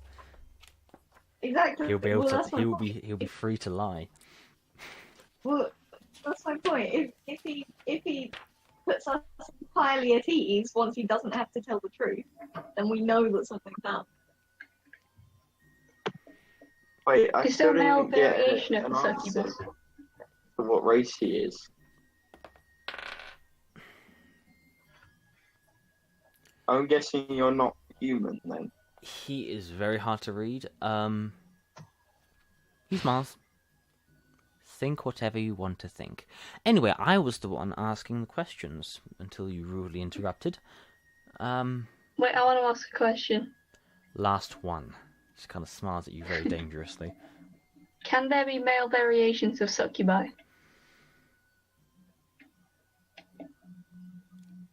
He's holding his breath and just kind of very quickly thinking. Got it. He licks his lips, just kind of very tentatively, and says, "Not of succubi. Well, succubi cannot be male." Oh, he's being so cute. But like male variations, is in like creatures that are similar to succubi but male. If you wish... Well, I suppose I could either tell you here or you go and find out later. There are such things as Ha! incubi, which are the male variation on succubi. Can I do an insight check to see his face and see how he's reacting to this? Like why he was so like Make- hesitant not telling us. Make an insight check. Please actually work this time. I do the same, Neat. because the more people make it. I There's just been a lot of insight. Just so many things like, insight. Is he lying? Is he hiding something? He's very hard to read. Oh my gosh. He's He's like a natural so fighter or whereas something. before when you were looking at him about Charlie, he wasn't trying to hide anything. Now you get the impression that he's gone into full lawyer mode. He is not making any slips about anything. I don't want to be rude or anything, but I would quite like to be able to trust my lawyer. I'd You like can. to, must starting trust with your lawyer. what race he is. Like I might appear human. I'm not, but well, as you know, I can fly, so I'm quite obviously not human. Instead, I'm an Ayashima from Celestial Plane. I know. Oh, the celestial plane. How very quaint. Yeah. Must be very Does nice. he look? So, Does he look irritated by the celestial plane? No, he just seems to be getting very bored of these questions when he's trying to question you. Can I get... I sit. Yes? I just sit back and let him speak. Okay. Now that your questions are out of the way, that was the last question. I'm going to ask you now. Did you murder him? No. Okay. Was there anything else strange that happened before you discovered the body? There was a gust of wind. Okay. Yeah. There's a gust of Yeah, wind. the smoke cleared a bit. That is strange. He's kind of just got this very fake, very loose smile on his face constantly, making it's just contorting all his face and making it very difficult to read. Yes. Yeah, as if it was a magical thing, I think. Okay. Well, yes, possible. We're using the same spell as I. Well, I think that'll do for questions for now. And he just reaches out and taps the pyramid again. You feel the spell release you. Says, "That's better. No more questions." Does he look relieved that the truth field's gone? One last time, just for the hell of it, make an insight check. So on natural 20. This will be your one natural 20. Nope. Let's see. No, it's an everyday occurrence for him. Maybe you Okay. look a little bit annoyed that he got interrogated back, but yeah. Not annoyed, Okay. not relieved or anything. Well, if that is all for today, I shall begin. There's one more question I'd like to ask. Yes. Smiles at you again. Just adjusting the Why do glasses. we on his need a lens. lawyer if you can just use that thing in front of the people and force us to tell the truth? Well, true, but there are methods of getting around such things. None that I have, or that anybody here apparently has. But I suppose they Like could a just. sledgehammer? This is a very rare magical item. I came Destroy it. across this during my travels. Magical items are particularly difficult to destroy, especially using physical methods. So, a hammer would not break this. It may appear to be glass, but it is much, much more. So, well, I will begin creating a case for you. I suppose I had better make way for Madam Tamsworth, the proprietor of this hotel. Meanwhile, four of you should lay low. Enjoy the city, but don't leave. Maybe start doing some research of your own. May help you. Okay. Thank you. You're welcome. You may leave now. And I look forward to seeing you very soon. Hopefully,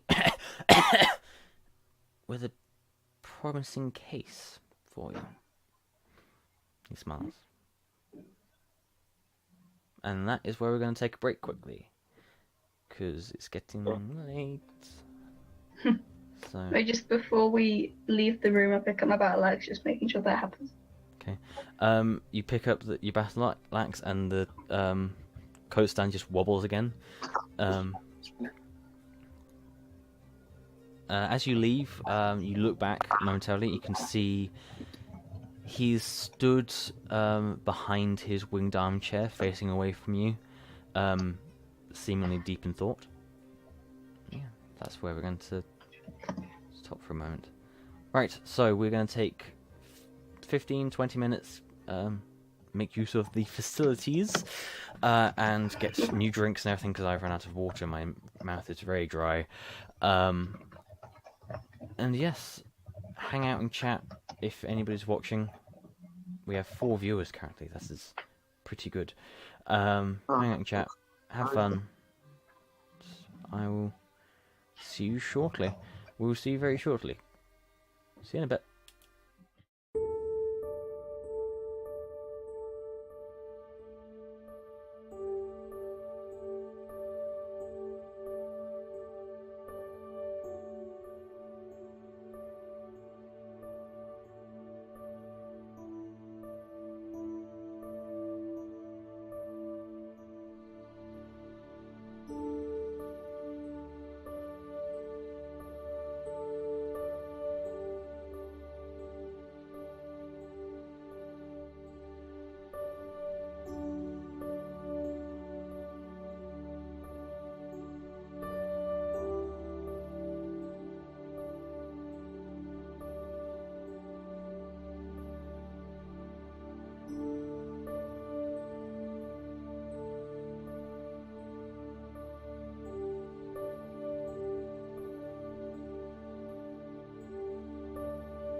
Hello, welcome back, all 4 people who are watching, one of whom is probably me and the other one is Nathaniel. Yeah, that's where that ends.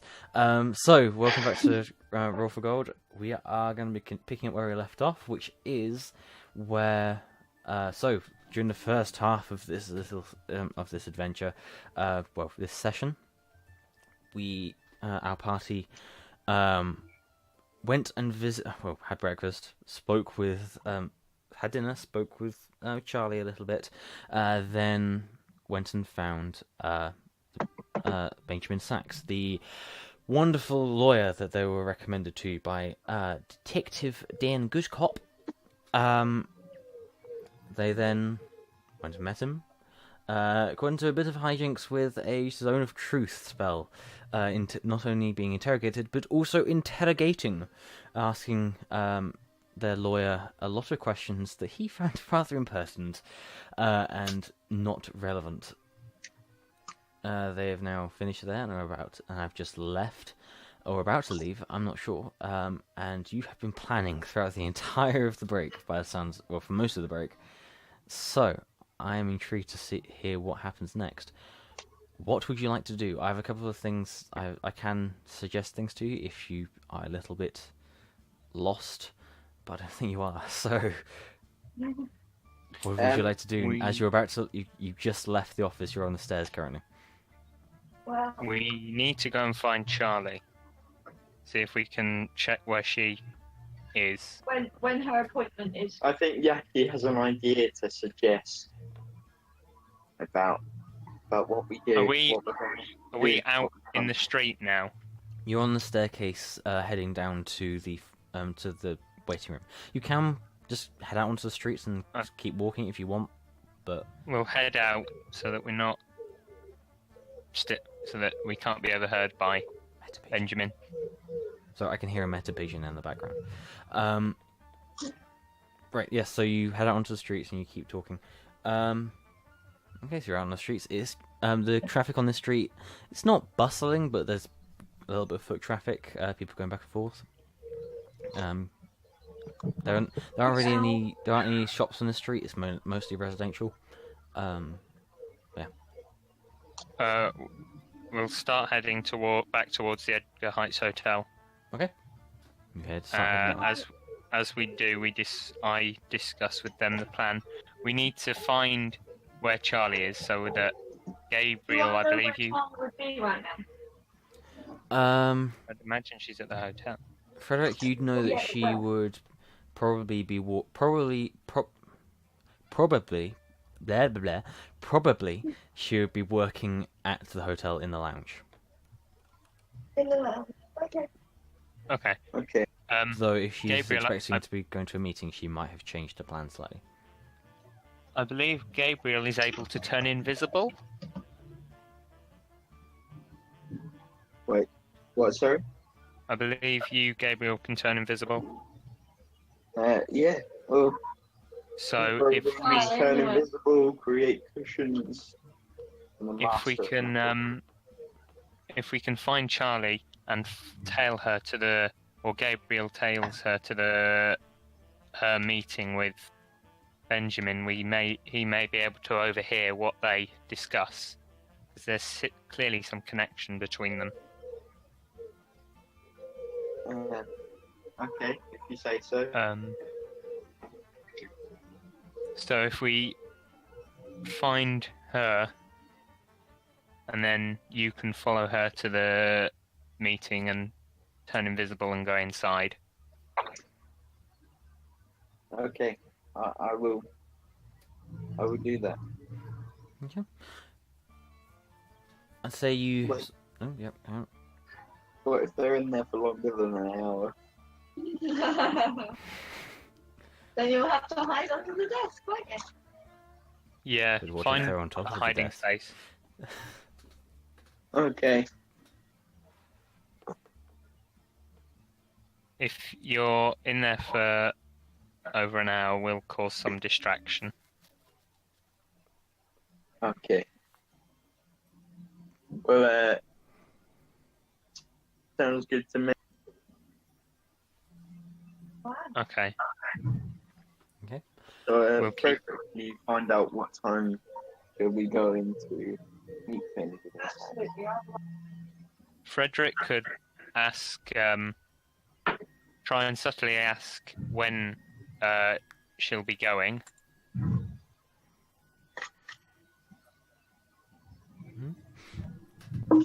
So, we're making our way back to Yeah. So you head back to the hotel. You find Charlie working on the desk, and she's just finished working on the main desk. It's quickly when you find her, she's got one arm into her coat, and she's feeding the raven by the desk, giving it some feed. Wait, feeding the raven? Yeah, there's a raven on the perch, but on a perch on the desk. A statue thing. No, one of you has a silver Okay. statuette or a raven. I think Shautha. so still when we came past it last, that you thought it was Ah, Flaps its well, wings. I would have fed that before now. Hmm. Oh, Sorry, I didn't make it clear. Sorry. Okay. So, yes. Oh, go up to Charlie then. Okay. She goes, "Oh, hello there, Frederick. I'm about to head out. Sorry, you may have to watch the bar for a bit. I've arranged a meeting with the lawyer, that we were recommended to. Have you just come from there? We have actually. He seems very professional, very good. Yeah. I've heard as much. Do you know the way to? Pardon, sorry. Are you heading out now then? Yes, I thought I'd better get a preliminary meeting out of the way with him as soon as possible. That we get going on this as soon as possible. It's not good for a business to be embroiled in an investigation, so... Absolutely. I try and subtly turn around slightly and thumbs up to the rest of the group. Make a sleight of hand check. Oh, don't fudge this one up. You forget to turn Sorry, I had to around. do And... it. Just kind of thumbs up. He's like, yeah. That's not that bad. I've just dropped thing. No. Phew. I just dropped my dice. No. Where's it? Oh, there it is. Yeah, she doesn't notice. She doesn't seem to notice Oh, anyway. good. You're good. Okay. Oh, good. Okay. Well, Well, I need to be heading off now. So yes, she kind of puts her other arm through her coat and starts fastening up her face mask. I'm gonna say to everyone that I'm gonna head out to the shops, see what shops they've got Just here. very loudly. Well, I'm going to the shops. Yeah, I wouldn't mind checking out. Is there a potion shop nearby? Or anything? There was one that I visited. You visited a apothecary or a pharmacy or something that sold basic potions, but if you would like some more When did you extravagant visit, potions, when did you visit that? Jaci? Last night yesterday afternoon when I picked up those vials. Oh, You're not very observant, I think. no, I'm not. What's your perception like? My perception has a -1 modifier. That'll be why. Looks like a statue and you don't see anyone there. Gabriel, you need to tail Charlie so that you are there when she goes in. No, I'm making it to go. Oh, right. Got it. Just stage whispering to each other. let me just check something. Nah, she doesn't seem to notice you talking. Oh, She's too busy trying to make sure that her ginger curly hair isn't getting caught up in the buckles of the face mask. that nearly went badly. Frederick, is there a library somewhere nearby? Oh, we've had a donation. Hey, It hasn't come up on the Hey. stream because I haven't got that fixed yet. But thank you very much for the donation. I'll just quickly check who that was because it didn't tell me. Well, it's an anonymous donation. Thank you very much for donating. I don't know if you're watching or not, but thank you very much. Thank you very much for the £10. I believe it was. Yes, it was. Thank you. Right. I'm going to stay at the bar with Frederick and just keep him company. Oh, lovely. Sorry, you were asking about the library. I asked Frederick if there was a library nearby. I would imagine he would know. Oh, absolutely. Yeah, I read all just- the time. Just head to Benjamin's office. He's got a library in there. Was it? Bookshelves on all the Frederick. walls. You would know that there are libraries scattered around the entire city. Best one will probably be the Bibliothek Publica, which is the main library. The public library, yes. Which is in the very center of the city. It's probably the best place to Yes, go. that's My what voice I gets but if you want to know more they might have things there. But if you want to know more magical things or to buy books, your best bet would either be find a bookshop or go and find a wizard. There you go. The You voice. just kind of that you vomit that information out. So, Yeah. Just take a I'll head to the public library. Okay. That's what I'm doing. I don't know what. Well, I'm, Yeah, I'm well, busy. I'm busy gonna bartending. follow Charlie Otherwise, I'd come with. from a distance of about 30 feet. Okay, so I'm going to try and work out who's going to take the longest.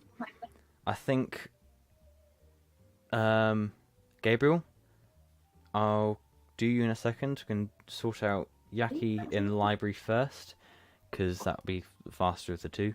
Then we'll hop over to you, Gabriel, in a second. Okay. Okay. So, Jaci, I'm assuming are you actually going to the library? First things I'm first. actually going to the library. Actually going to the library. Okay, so go to the library. You manage to get directions. Manage to find your way there. It's a very impressive building with pillars outside the front, and the smog kind of coils around it and kind of presses up against all the windows and the doors and everything. It's a very impressive marble front of this building. You go inside, they're just floor to ceiling. They're just these massive bookshelves of books, taller than those and larger than the ones in what's his face's office, Benjamin's office. Each outside of the main foyer, which is very impressively decorated with tapestries and things. Each of the rooms are split into two levels and are, I think, it's hexagonally shaped, so kind of like a beehive inside. What are you looking for? Is there a main desk where I can ask? Yes, there is. I'd like to ask them if they've got any books on creatures, magical creatures, maybe demonic Okay. in nature. Okay, so sat at the desk is a small gnomish woman with very thick, bushy brown hair. It's pulled up into a ponytail. She's got very large round glasses that magnify her eyes massively. She looks a bit like a beetle, and these kind of rest on her nose. She smiles and says, sorry, about magical creatures and things. I can take you there. Yes, I can take you straight there. It's this way. Just follow me. She just hops down off a really tall chair and leads you off into the depths of the library. She goes, okay, so after about 10 minutes of walking, you're deep inside the library now. Not quite completely lost, but getting there. You manage to find... she leads you to a bookshelf covered in very old, dusty tomes and scrolls and manuscripts. She pulls a couple of says, this one's all about demons, this one's all about magical creatures, this one's all about this... And you just kind of go, blah, blah, blah, blah. You kind of lose track of all the list of names and things that she's giving you. So it just gives you a little stack of about 10 books and says, right, there are some tables over there if you want to go and sit down over there and just kind of read your way through all these books and have a search. If not, if you're done with these books, give us a call and we can take them back for you, or you can put them back on yourselves by yourself if you remember where they went to go. And yes. Is there anything else I can get for you? Any drinks at all? Oh, what am I saying? Are you not allowed to drink in this library? Also, remember to be very, very quiet. Shh. I thank her and tell her that that'll be all. Good. Okay.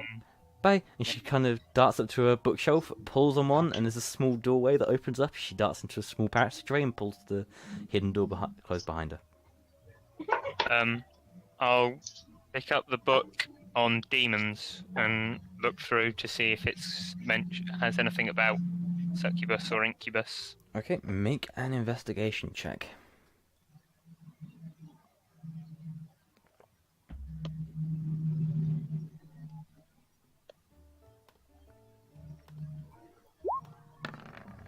I suddenly remember I can't read. You haven't had coffee yet this morning. You've done all this without coffee and without a drink. It's kind of like... Takes you a while, but it takes you a very long time to dig through all these books. You're not reading at your best pace. It's kind of like every page just kind of takes a good 10 minutes to read. You manage to flick through. Luckily, it's not too far in that you find a page on succubi and incubi. Okay, so yes, let me find the page. So, very simply, succubi and incubi are lesser demons. Based on what you find, succubi and incubi are lesser demons, humanoid in shape, usually very handsome or very pretty, who with very large bat-like wings and long arrow-pointed tails. They don't tend to lead in the armies and things of the hells and the demons and everything. Instead, they tend to be advisors. They tend to or foot soldiers. They're not particularly. They're incredibly intelligent and incredibly strong, but not particularly strong.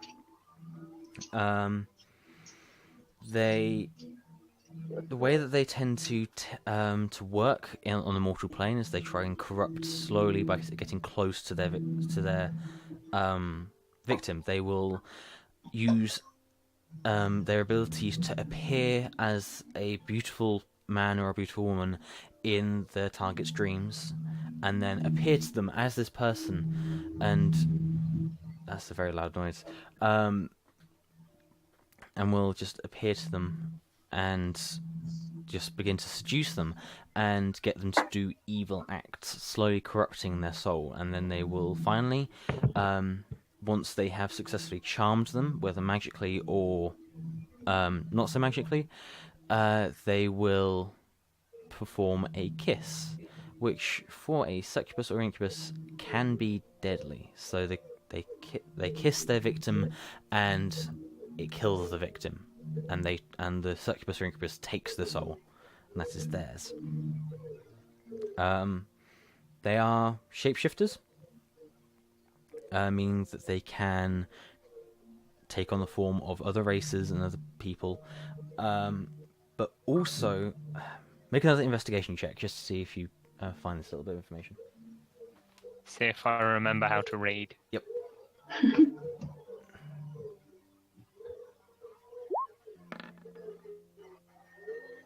Oh! Oof! Nope, still can't read. Oh!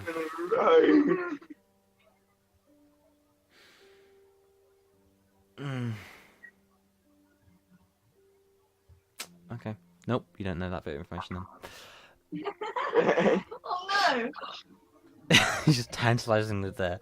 I suggest someone that can read come to the library. Yeah. Okay.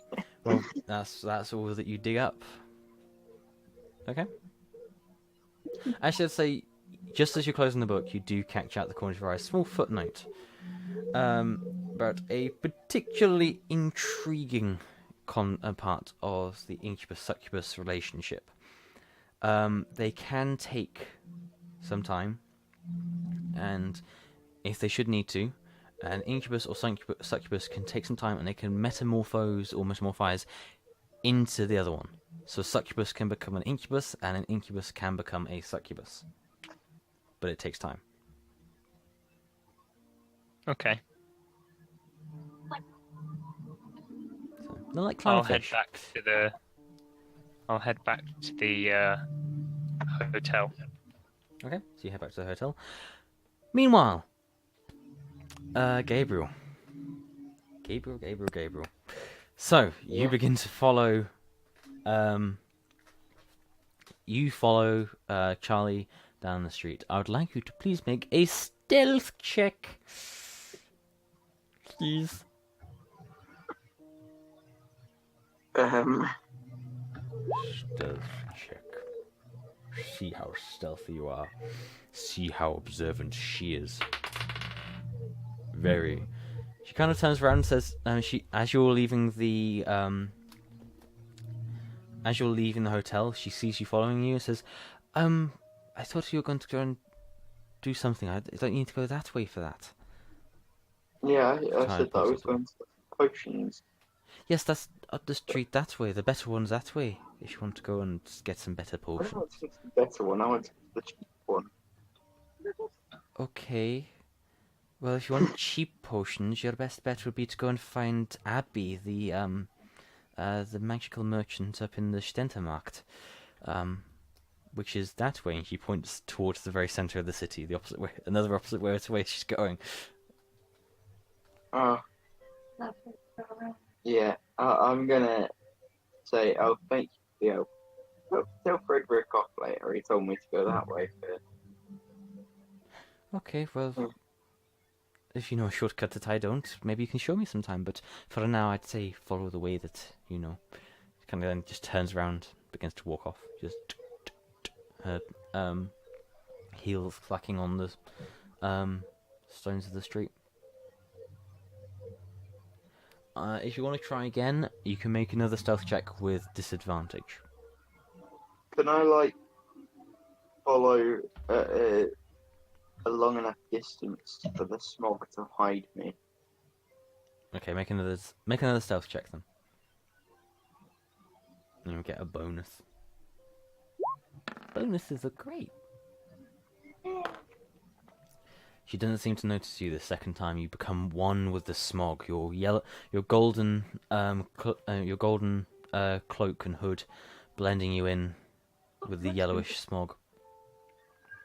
You follow her down the street to the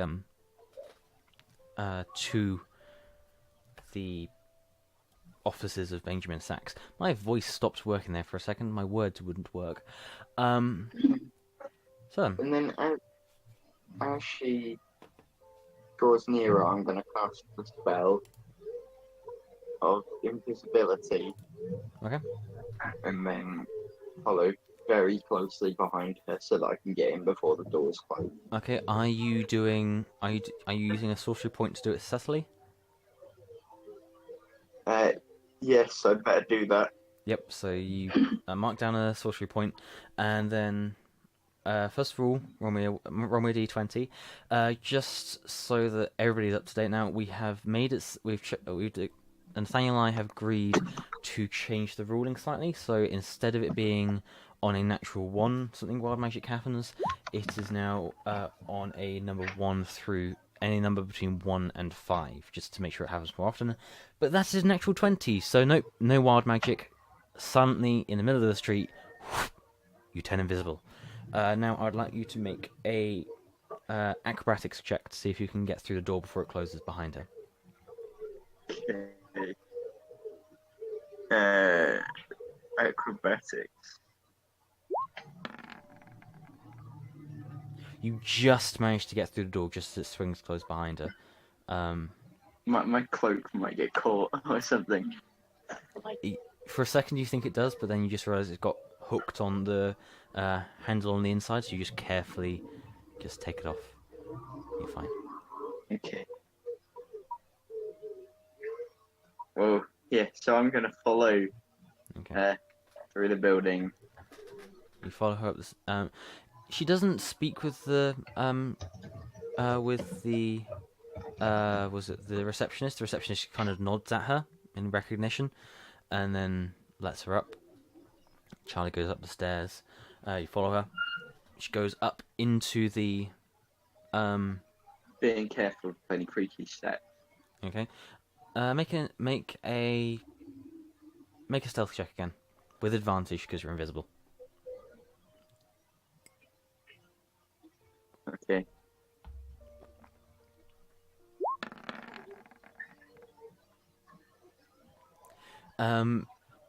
You get most. Let me just see. You get up the stairs fine. Maybe you almost put your foot down on a squeaky step, but then you realise that you remember that one from previously when it was really squeaky. You kind of carefully lift your foot up and jump that step instead. Up the stairs, up through the double doors and into the into the office. Let's see. As she enters, she says, "Hi there. I suppose I better keep up the pretend. I thought I'd better keep up the pretense and come and meet you.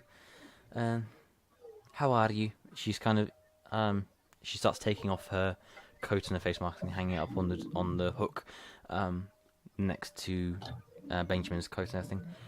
Benjamin says, I heard that they'd take you in for questioning. How was it? What did they ask you? Did they suspect anything?" She says, "Oh no, they don't seem to suspect anything at the moment. I think I managed to throw them off a little bit. I don't know. I didn't realize he was right outside the outside the hotel. I didn't realize it. I thought they were going to meet somewhere else." I know. I don't worry. He kind of walks over to her and just kind of wraps his arm around her in a hug. It's all going to be all going to be okay. He's not American. It's all going to be okay. Don't worry. Did anybody see you when you're out and about? Do you have an alibi? That's the main thing. No, I don't. I don't have an alibi. I was on my own. I was in the flat. I was getting everything sorted and making sure that it was working okay. I don't have an alibi, but they don't seem to suspect me. I think I threw them off. I started laying the blame. Who are you was it Benjamin just kind of leans back and holds her by the shoulder and looks into her eyes and says, "Who are you laying the blame on? Who have you framed? I need to know."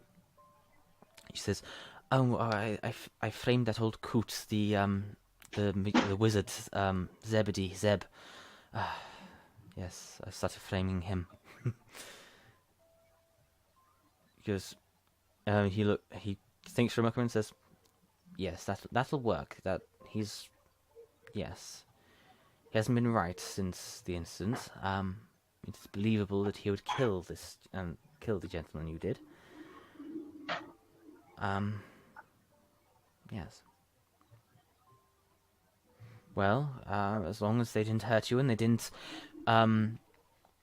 don't suspect anything." "Oh, no, they don't suspect anything. Don't worry. I threw them off. Don't worry. Yes." Then they just kind of devolve into chatting a little bit, and he says, "Well, I suppose I'd better, it's very difficult to forge these kind of documents, so I suppose I'd better go through the whole rigmarole of actually interrogating you." He says, "Do we have to? I know how you do it, and I know how to get through all your magic." "Oh, well, I suppose I'd better do it." And he starts interrogating her. It's about half an hour at this point. He interrogates her for about 15 minutes. And then he releases the Zone of Truth spell, finishes up his notes and says, "Well, look after yourself and contact me if they take you in again, okay?" Did I get any useful information from the interrogation or not? No, they seem to have been forging it. They didn't. They were scarce. They were doing. He was very artfully asking her questions that she could answer in a way that she could tell the truth, but not necessarily maybe the truth. Then he says he takes her by the shoulders and says, "If they take you in again, let me know and I'll come and I'll help you. Also, be careful. I think there's a group of adventurers and one of your employees. They may uncover everything. Be careful. They may be getting close. Be very, very wary." And then he kisses her. Very tentatively, very lovingly. Lasts an uncomfortably long amount of time for you, Gabriel. Doesn't go any further than that, and they just kind of disengage I from am each other. tempted to fire a magic missile at the window, jump out, sprout wings. If you want to. Roll to see if you resist the temptation. I think I might do. I would like to. Oh, I can't remind him that. No, it's you're at this point. At this point, I think, Yaki, you'd just be leaving the library. I just say up to the sky as I'm leaving. I do hope that he remembers that the incubus is faster than him at flying. I'm invisible. It's Yeah, true. that's not true. You wouldn't be any less invisible. Yeah, for another 15 minutes. Yeah. Um, I wouldn't recommend it. What are you gonna do?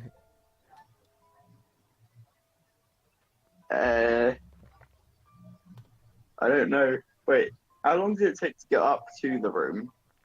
Not long, but it doesn't take. It's a very, very short walk from the street up through the stairs and up into the office. Okay. Well, okay, I'll just continue as normal, undiscovered. Okay.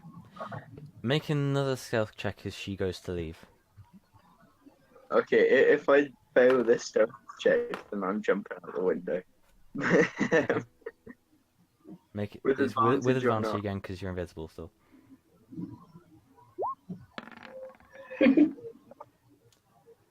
Okay. I'm jumping out.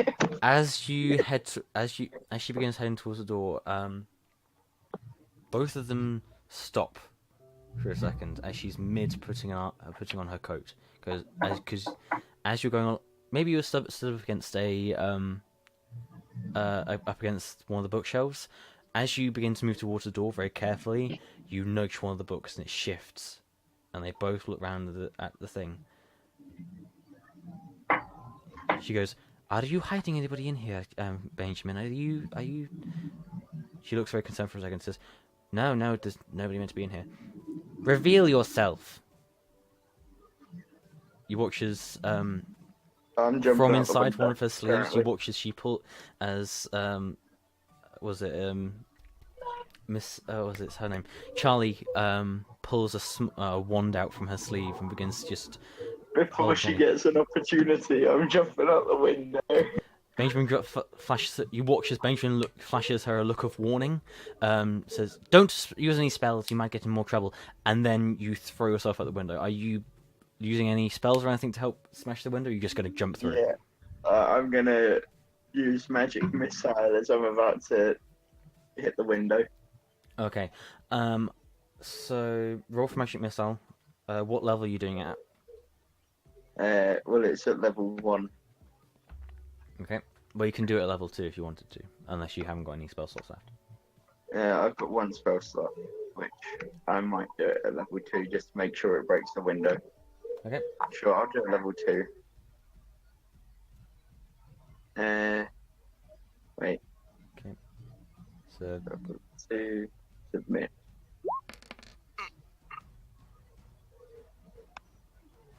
okay, that's fine. It's okay. Then roll me a d20 as well.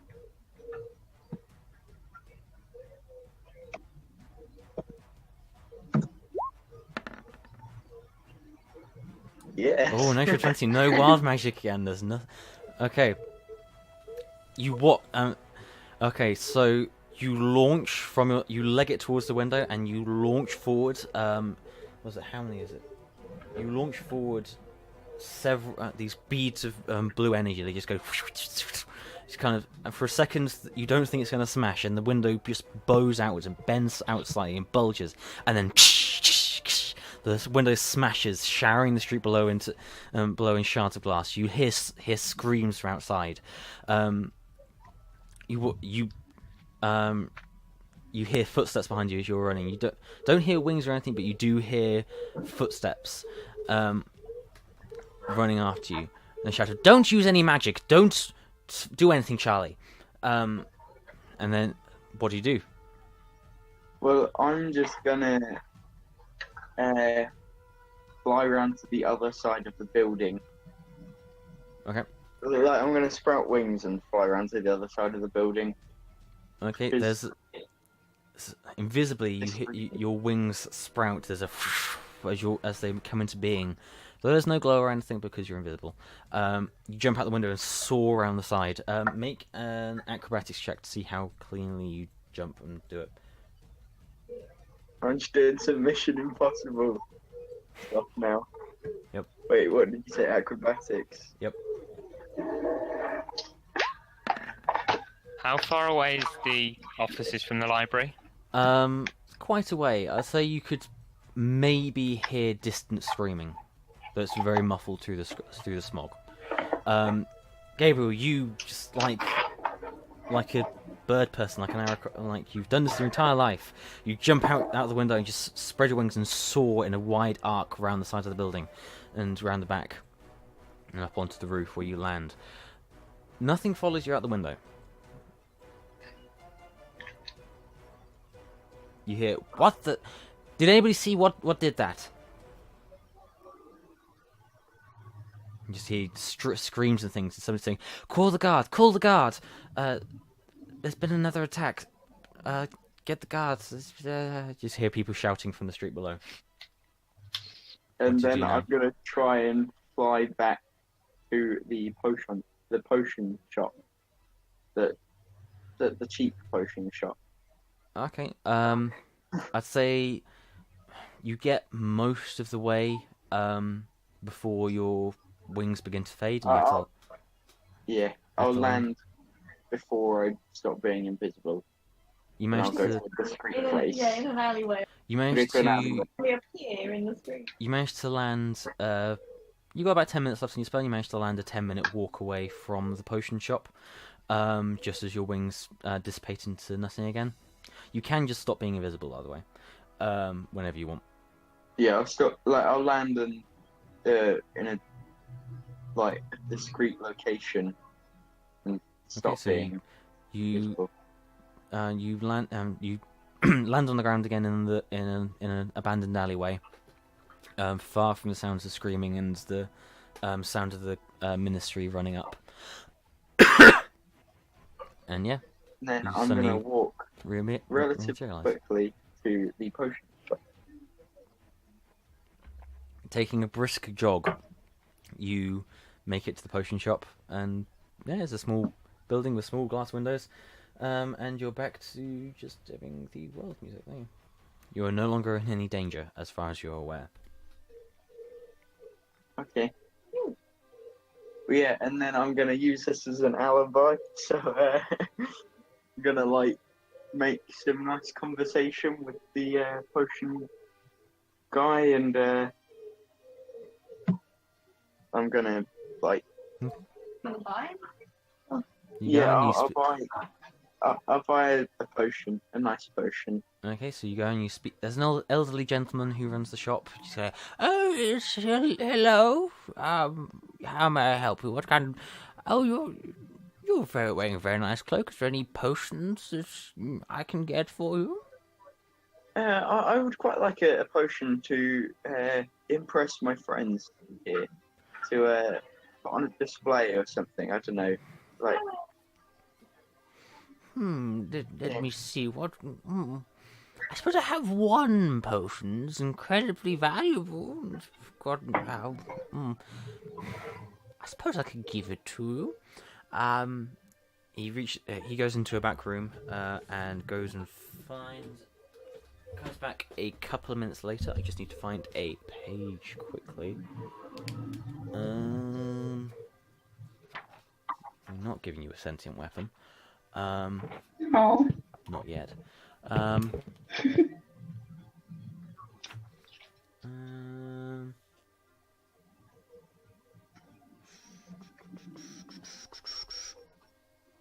He goes, here it is. Yes, here it is. He holds up a small vial of orange liquid that slowly flickers. He momentarily uncorks the top, and you see just smoke wafts out of the top of it. He quickly corks it again and says, "This is a potion of fire breath. It's very valuable, and most definitely give a bit of a show if you were to drink it at a party." Are you interested? Yes, I think that will do the job. Excellent. That'll be 500 gold pieces then. What? I was told that this was supposed to be the cheaper potion shop. This is a very uncommon potion. It's an uncommon potion. We don't find one of these every day, and it takes a lot of effort to brew one. So, what do you expect? It's going to cost a lot of money. This is my livelihood. I can't be going and wasting useful ingredients, can I? I'm sorry, but I can't afford a potion like that. Oh. Okay. Have you got anything within about 5 gold pieces to do the job? I have here another potion. This is a potion of climbing. He just reaches under the desk and pulls out a small vial of brownish. It's very strange. It looks like the potion is separated into different layers of sediment almost. There's a layer of silver and there's a thick layer of brown and black and things. It looks like it's just kind of like how there are layers of rock underneath the earth. It looks a bit like that. Yes, this is a potion of climbing. I could give it to you for around 50 gold pieces as the starting price. Basically help you climb up things a little better for a very short amount of time. I think I might have to come back once I've earned myself a bit more money. I didn't bring too much with me. Okay. Well, I've come from the Celestial Plane, which we don't have a need for this currency. Oh, that's very nice. Yes, the Celestial Plane. I hope I end up there when I die. He just kind of gives a creaky laugh. He just, just this creased old face, just covered in liver spots. Just kind of folds up in this smile. That is a very loud hum.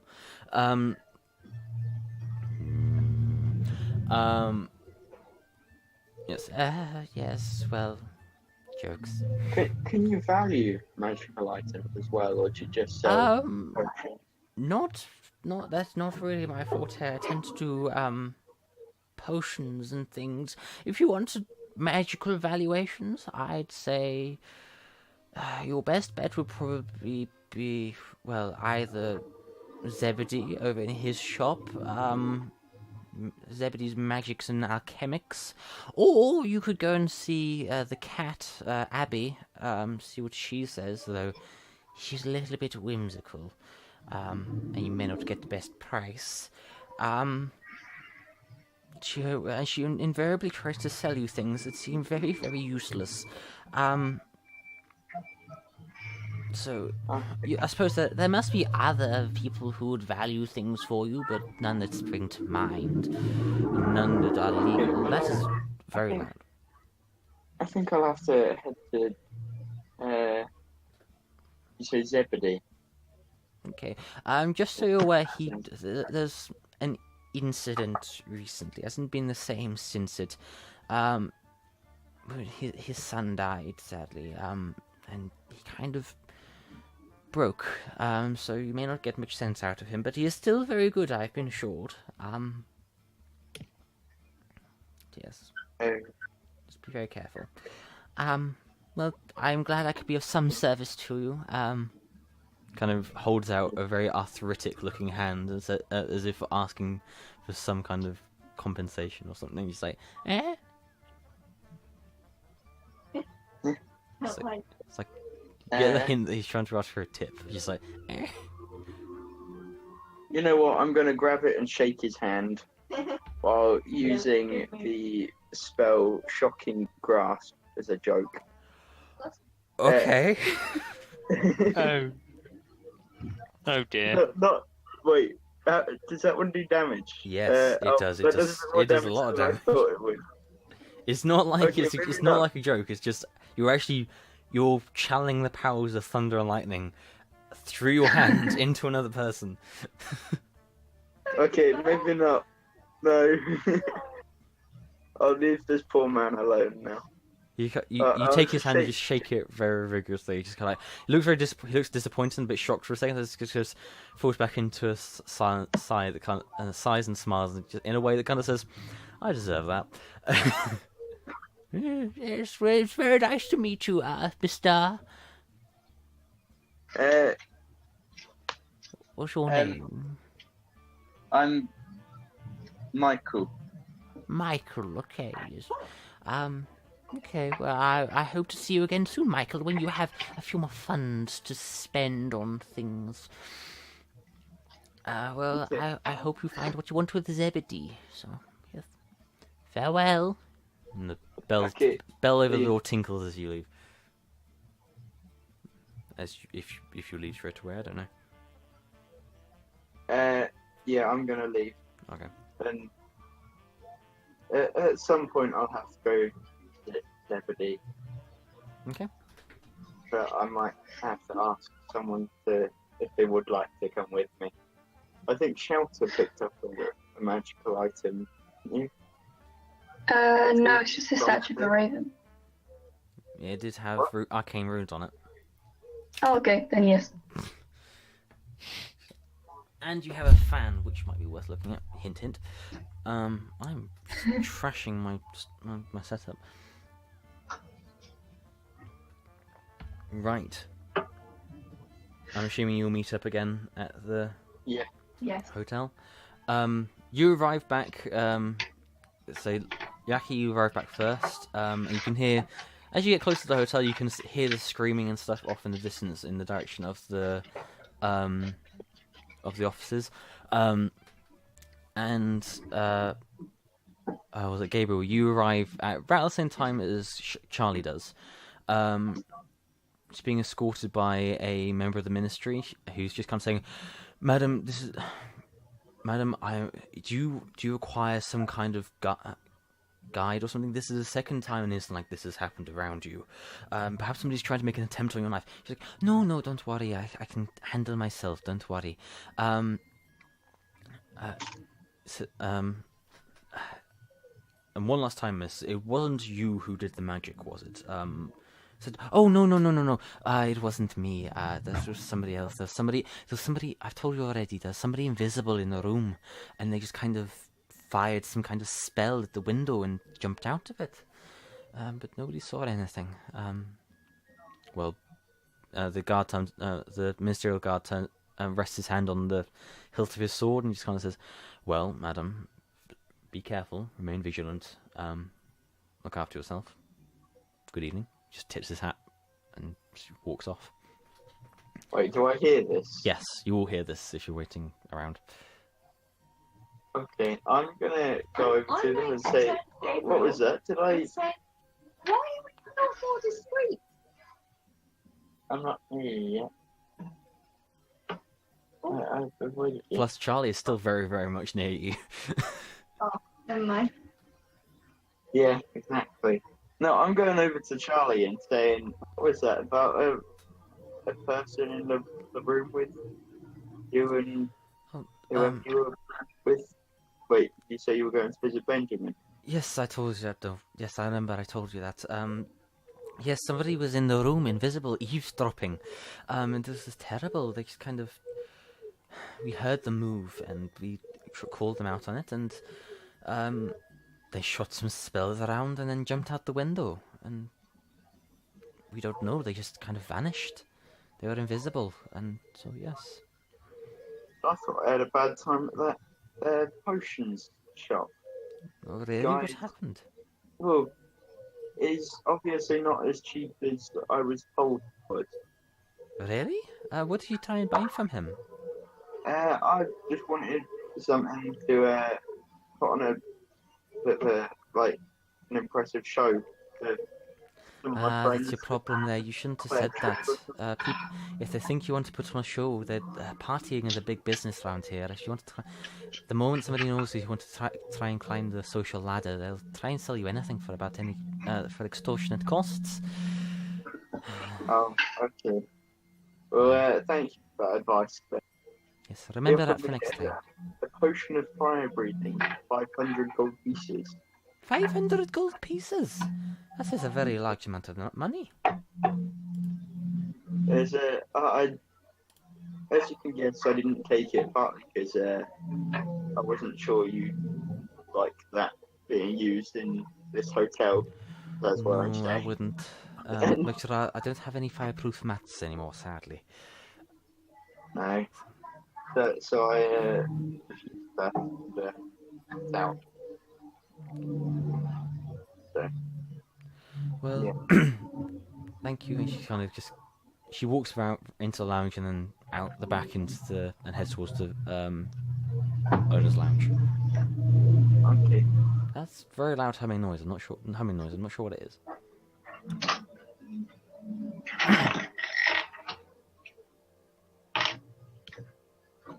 Okay. Right. What would you like to do? Well, I would quite like to find Shautha and ask if they'd like to come to the poor I'm terrible with names. Zebedee? Zebedee's place because he values. Well, I've been told he values magical items. I say yes. Okay. Okay. What about what happened? Reason for What's all about it? About what? The potions place. No! We're still in the hotel, Frederick. Nobody seems to be paying. You look around, and nobody seems to be paying any attention to you. They're all engrossed in their own conversations and their meals and their drinks. And Charlie is now out the back somewhere. She's gone round into the employee lounge. Well, Charlie is definitely in a relationship with Benjamin.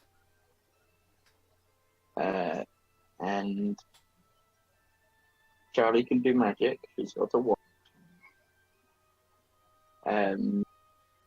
And they are definitely vampires. Oh, not vampires. The things. Really? Well, because they were saying how they were framing this guy called Zebedee for murder, and how they were trying to come up with alibis and stuff.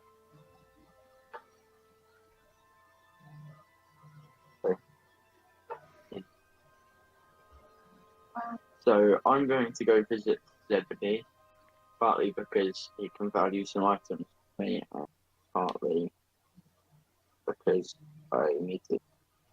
Well, we should probably go see who he is. Yeah, well, in that case, Dennis! I need Yes, Master Frederick. How may I help you? Can you cover the bar for me for a bit? Of course. Please be aware that the time you spend away from the hotel will be deducted from your pay. That's okay. Thank you. You're welcome. He kind of goes, and just kind of goes and just walks behind the bar and starts serving drinks. Okay, well, So, let's head off to Zebedee. Wait, and does Yankee want to come as well? I'll tag along. Okay. okay. What did you find out at the library? I remembered I couldn't read. Oh, I found very little. I did find out that succubi and incubi can metamorphose into the other. oh, interesting. Wait a second, I thought you were meant to be intelligent. He's really, really clever. He just can't read. It was a lapse in conversation. It's a bit of a. I bit tired, you know. The lapse is still happening. Okay. I'm Maybe still. we can understand pretty much any language, spoken or written. And then there's you, who can't even read the language you speak. I mean, I had an off day. Let's not talk about it. Okay. Well, let's head off to Zebedee's then. And as you leave the hotel heading towards Zebedee's, that is where we're going to end this session for this afternoon. So, that was quite an eventful session actually. Sorry there was no combat, but still it was still quite eventful. Yeah. I am terrified of what Yaki has planned and what will happen. So am I. Now I know a better inclination of what's going to happen.